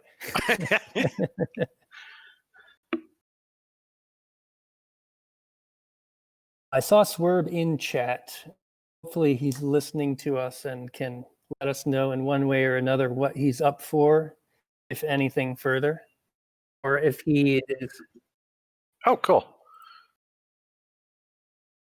Oh, cool. Yeah, they'll be coming in. All right, so we've gotten word that they will be joining us in just a couple minutes. Right, so we've gotten word that they will be. Meanwhile, we can enjoy the ending. Already has passed both runners' scenes, but there's something that comes up in the randomizer called the Code of the Void after you beat Neo X Death. That is a code that you can enter if you go to Phoenix Tower, and it's basically like post-game content. Phoenix Tower, you can do the magic pot fights and get a ton of experience really quickly, level up, and then you can take on the Shinryu and Omega fights, and they have randomized scripts and weaknesses. So that's something that I haven't really ventured into much myself. Something that I haven't really ventured is another option myself. If you're interested in Career Day. There is a post game. There are even NPCs in the randomizer that give you hints about how to take on Shinryu and Omega in the post game. If you're interested in doing the super boss fights. Hello. Yeah, we have a couple visitors here in the form of Swerp and Civil Yoshi. What do you guys think about the seed in general? That was fun. That was weird. I've never not had Phoenix Downs before. Yep, that can be a problem. You pretty much always need them. Yeah, I don't know. I just was winging it for the first half, and then finally had access to life. And yeah, I don't know. I'm surprised I won, and I'm glad as close as it was. I feel like I didn't get stuck for 20 minutes on Omniscient like Yoshi said he did. I was stuck there for a little bit, but I feel like I just got stuck in a lot of silly places for just less time. Yeah, I think that you guys, you did well considering some of the hurdles that were in there. And Omniscient, I think, was the biggest one, probably for both of you. Omniscient, I think. Yeah, that was a place to run into him. I mean, 40,000 hit points fell so that your magic damage wasn't great, and I think you both ran out of MP maybe multiple times before Sure did. defeating him. Yeah. Yeah, I think the problem with Omniscient was I got there and I'm like, oh, this will be fine. We have black, we have fire rods, we have damage, and then I realized how horribly underleveled most of my characters were, including Varys, who died numerous times throughout the seed and was like level 25 entering that fight. I had like the same situation with Lena. People were joking about how much Lena was dying in chat. I mean, she was on the ground every time you looked, but she was, that glass cannon roll, dancing or dying. Yeah. A lot of the nice stuff that would have helped deal with Omniscient was in the Void, like White and Holy and Billion Sages Staves. That would have been nice. Yeah, I think you guys did really well. It was not an easy seed, but you guys got good times and had to overcome a few really tough bosses in particular locations. I'm very impressed. Well, thank you. What did you think of? Oh yeah, Swerve. At the very start of the seed, Mhm. I went up the wind shrine with that Phoenix down that was so conveniently given to me, and sometimes The only Phoenix down is the seed. yeah, I know. Well, I figure it's in a town. They're in towns in World 1, that one town that nobody ever checks, north of the, what do you call it? Yeah, it's History? probably history. Yeah, Yeah. Well, I no, went checked there. history. you Yeah. did. I think I went to every World 1 town. I didn't Did you find go any. to the one north of the Lanka meteor? Because I sure didn't. What do North you of mean the south Lanka of it? meteor. Yeah, south of it. Yeah, I went there. Oh, You well, went there too. I went to literally every first world town and I didn't find them, so I don't know. yeah, I feel like Tonic did that to us on purpose. I was worried because I was like, where the heck are they, dude? I looked everywhere. I'm like, well, Swerve found Phoenix Downs. Dude, I had the trouble. same. I like ran back through pretty much all the World 1 towns again, like rechecking shops. I was like, I must have missed them somewhere, but nope. Yeah, I can't help you guys either because even though I like to try and take notes on what's in shops, it was all happening really fast. And looking at two screens, I did not see them either. Yeah, I I remember don't know. joking at the time about using that one Phoenix down, and like, I forget which of you it was that was trying to fight Tyrannosaur without using it, and I'm like, at this point you should just use it. Like, you'll get more later. Oh, that was me. Oh, that was yeah, pretty much yeah. my thought process. I tried to fight him once without, because I fought him and it missed, and then I tried to fight him without it and died again, and then I was like, all right, let's use it. There's gonna be more, and then there were literally no more. You both died at least once because the Phoenix Down missed against that first boss. It was quite funny for us. It missed twice in a row for me. It was great. Very rough. Over on Swerve's screen, he is fighting Somber Mage, which is the alternate final boss. I don't feel like I have a setup for this fight, but I'll try. It's up to you. You can keep talking if you like as well. I mean, I can whatever do you feel like I'm- doing. Okay. I'll probably die, but it's fine. This boss opens up by that was like bad. triple casting arrow or something, which happened just now to Swerve. So, with these low HP characters, Oh, crap. that's a rough start. Quite winding. How unfortunate. Yeah, I was so scared going into the Neo X Death fight, but I was just like, well, maybe it'll all work out. And then if I died, I was like, I'll check the boss and for the warp and leave. No Thankfully, it magic worked lamp out. for anybody, which always makes it extra scary when you don't get the magic lamp, Yeah, I mean, we did have Odin. It was possible to break the back technically. No, I think you guys both handled the Ned fight very well. Yeah, it was super smooth. I ran into a couple mana problems again towards the end of it. But yeah, it went pretty well. I'm used to having gold hairpins at some point. Never found any, so They were in a shop. I bought one. dang. Yeah. I that- almost wanted to buy more, Gold but I hairpin. got some elixirs instead. I think gold hairpin made some sort of difference in the race. That Swerve got it. Had that much more MP to work with. It's pretty important. Yeah, for sure. If I wasn't just glancing at shops very briefly and I saw one, I always assume I'll find one somewhere, but I probably shouldn't have done that and just bought one. Sucked it up. Oh, well, if you don't see it, you don't see it. I mean, I'm not sure if you went to the same shop that he did anyway. Oh. Yeah, it was in Moore, in one of the Moore shops. Oh yeah, I never went to more, I don't think. Swerve doing the Somber Mage fight, her sort of theme is that she's a air element boss. So some of these reflect rings that he's trying are causing her to Yeah, I heal needed that to herself with go. arrow. But I mean, this is a blind attempt, right? So what are you gonna do? You just got to go for it.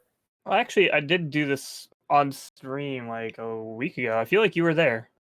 Oh, I probably asked you to try it, but that doesn't mean that you really know the boss. You've seen her before. That's about it. In Yeah. fact, there's info online on the wiki about this boss, but I doubt that you've looked at any of it. So you're just doing what you can here, seeing how it goes.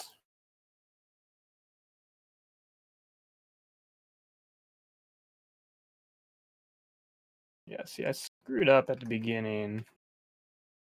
I'm Casting actually Carbuncle way too soon. I'm actually really impressed by the quality of some of this stuff. Like the animations are those are unique ones, right? I'm not making that up, or are they in the game somewhere? I think almost everything is in the game somewhere, but they did a really good job of mixing things up. And the script for this alternate final boss is quite complex, and there's a lot to it. So, the sprite is a recolor of the Cherie sprite. So that is also in game. This is a 2-person randomizer for people who don't know. So you can't expect them to move mountains in terms of all the things that have been done by entire teams of people that have worked on other randomizers, like inserting in custom sprites and doing custom anything. But I really think there's a lot to work with in Final Fantasy V as a base game. And I think this boss is a pretty good showcase of what you can do, just mixing and matching what's already in the game. Yeah, and I'm sure you guys have done it already, but a big shout outs to both Clear Tonic and Carulius for making this. I got introduced to FF5 through the Fiesta, which is going on right now, by the way, for those who are unaware. It's a yearly event. I picked it up casually then, playing very, very few Final Fantasy games. And it quickly grew to be my favorite out of the ones I have played. And I continue to play it and enjoy it every time, just because it's a very unique job system, probably the best in the series, and it's a lot of fun to just create broken combos and own some stuff, you know? Absolutely. Yeah, there's like all the combinations that you can do. Like all the bosses are basically like puzzles, which tends to mix really well with a randomizer. Having to figure out how you can kill a boss with what you have. Yeah, and oftentimes you find yourself really digging deep on the methods at which you can kill it. Doing damage is always the most straightforward way, but oftentimes it's not the most effective. And each boss kind of has its own unique quirks that you often have to exploit in the rando. Definitely. And Herb is sort of trying to figure out what he's got that will work on this bonus boss here on the fly, which is, really fun to try and do. This is a problem. Definitely not an easy boss. I mean, I think it's one of those that you want to learn before you choose it over Ned. And in my experience, I would almost always pick Ned instead. This boss, has a lot of nasty stuff that it can do to you, and if you can block all the things that it can do, then you can just beat Ned. Probably just as easily, maybe even a little bit faster. But it's a fun alternate challenge. Usually when I do the rando, I beat Ned and then I reset from my last save point and I practice on Somber Mage too. See if I can beat it. It's an extra feature of the randomizer. There may even be more extra bosses in the future. That has been talked about. More soon, says Clear Tonic. Yes. Dang, the leaks. Official leaks from the man himself. Yeah, I like this boss a lot. Like, though I only fought it the one time before. It definitely offers, like you said, a different experience to Ned. For sure. It's only a single target, but it has a lot of nasty moves.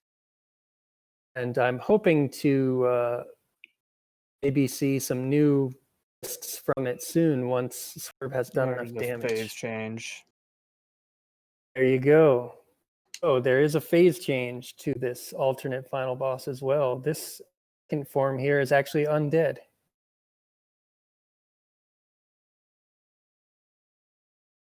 That all?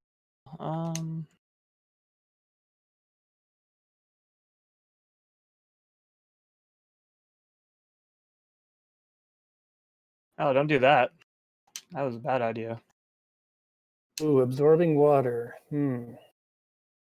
Well, now you know. If Yoshi's there, I'd be curious as to what other boss other than, say, Omniscient you felt was very difficult. I think you got Gigaflared a few times by Twintanya. Yeah, that was unfortunate. Part of it was my fault. Part of it was just bad timing. Well, the first attempt, I tried to just kill it with damage. I probably got pretty close. Didn't quite work out. Because I was like, all right, well, if I can't kill it with damage, I have summon, I have shout, it'll be fine. And then Twintanya just murders Lena immediately, and I'm like, well, I can't really do that. So, thankfully, it didn't feel nearly as bad as Omniscient, but it was rough. There were a lot of things I could have done better. There was a lot of me going back to places I already visited, second guessing my decisions. The fact that I didn't see the summons for Bahamut and Leviathan in my first time in Mirage was a bit brutal for me. But it also prompted me to go do some grinding to try to get more MP pretty much to handle Omniscient. I will say that your grinding spots, you'd used Dragons and Black Flames. Those were really good. I don't think Swerve did any grinding, so that was a deviation between the two of you. Yeah, I didn't. I was considering, because I picked up Control. There was like controls in like an early shop or something. I picked it up super early with like that is kind of like a fallback, but I just never ended up actually doing it. Oh, I only found Control in Mirage. If I found it early, I would have definitely gone for the grind as soon as possible. I'm pretty so sure that I thought early. Was good Could be variety making that for up. us watching. See, one player grind and the other one did not. So that was cool. And also, I think overall, would you guys say that the hints were pretty darn helpful in this seed? It seemed like both of you mostly knew where you needed to go a bit of the time. Oh yeah, these were like the best hints I'd seen, I think. Yeah. Like by the time I got to World 3, I was like, okay, I was like, Moogle Waterway was like Way of the Void or whatever, and that had the Falls page, so I knew I needed to go there. And then Guardian Tree was Way of the Void, and I'd already did the World 2 Forest, so I was like, okay, I know what I need to do. Yeah, you even had the bracelet and the anti-barrier fall into your laps pretty early. Right, for the World 3 unlock by going through Exdeath Castle. Yeah, the routes that you guys took weren't super divergent or anything, but it was still very entertaining to see you guys take on the different bosses with different jobs. And honestly, some of the fights were so nasty that I'm totally happy that the hints were helpful. Otherwise, it Yeah, could agreed. have gotten really mean. Yeah, the hints in this game can be very obtuse sometimes. But that's also part of the fun, I think, is sort of eliminating options. Oftentimes, you get into World 3 and you still don't know where a couple tablets are. And, you talk to a guy and he's like, oh, yeah, this location you did like 20 minutes into the seed is Way of the Void. Good luck remembering what you got there. So none of that happened, thankfully. Yeah, it did come at a bit of a cost, though, of you guys cleared things so relatively efficiently that you were both sort of on the under-leveled side going into the finale. Yeah, that's why I was concerned, and then Leno just being so far behind, but that's why I just had her be utility and just sing. No, Lena was great. She sang and she did the break blade attack. I mean, she did all she needed to do. Yeah. I forgot to equip Breakblade, but I don't think it would have mattered, thankfully. I don't think it would have saved me 4 minutes, but I went into the fight and I'm like, oh yeah, I had that. But also the other problem was I was worried about consistent damage by the end of the seed. I knew I was going to drink spam and kind of just get Krill super beefed up and doing, 5k per Leviathan summon, but mana was still a concern.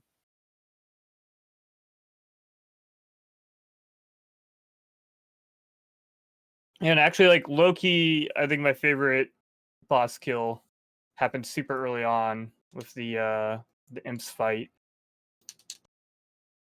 at Shiva. Just because like I like used dance on the top one, fused it, and then like killed the other two by like throwing and attacking, and then it blew itself up, and it was great. Oh yeah, that was brilliant. I had no idea they would do that. I didn't either. That's why it was so great. Yes, that was Madden. a great moment because you had thrown fire scrolls, which did great against two of them, and then you Nope, I'm dead. confused the fire one with a dance. That was really great. That worked out nicely. Also, the other exploding enemy, the Poroboros, didn't have enough MP to use Rise on all their buddies, so that one ended up being a nice, easy early fight too. Yeah, I appreciated Abductor using Vampire on the person who had Bone Mail equipped. That was really nice. I appreciate How it. could I not have brought that up? That was one of the best moments, Yoshi. Of course, you knew which one he would target. Yeah. Left the bone mail on them on purpose, Mhm. and he suicided himself by vampiring you for over 3,000 damage. Yeah, I definitely remembered him having the Bone Mail later on when I threw a high potion on him as well. Yes. Yeah, you got it. Helped you and it hurt you in the race. It was great. It Bone evens mail out. strats. Yeah, it evens out. We take those. Yeah, some really good, entertaining moments for sure. Yeah, I'm actually excited to kind of watch this one back a little bit. How close it ended up being. Yeah, you guys were like pretty much neck and neck. Like at best, one of you might have gotten like one boss ahead of the other at a given time, but then like something would happen and you'd swap back. So it was good to watch. Definitely very entertaining. Yeah, that's good. Yeah, because definitely by the time I got to Omniscient too, I was like, oh no. I like was already feeling a little bit behind just from like the general, like the way everything played out. Yeah, And that's that why, like I said, omniscient. like I was pretty. I mean, well, when I was going into X Death, like Neo X Death, I was like, all right, Break Blade and Mind Blast, like I'll probably be fine, but this could also go south on me over something stupid.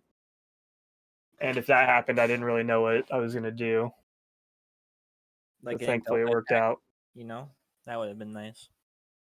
I did get Delta attacked once and White Hold once, and thankfully that was it. Like any more of those could have been real bad. Yeah, when I entered Ned and I saw you hadn't finished, I'm like, well, this is I have a chance. I felt really behind after the Omniscient incident. Uh, it's just like 20 minutes went down the drain on that one boss alone. But that he does that sometimes. Omniscient can be brutal in bad spots. Yeah. Yeah, I'd All been right. kind of joking it up and being like, yeah, we still haven't seen the Rug Wizard. He could be in a really bad spot. And then he was. Yeah.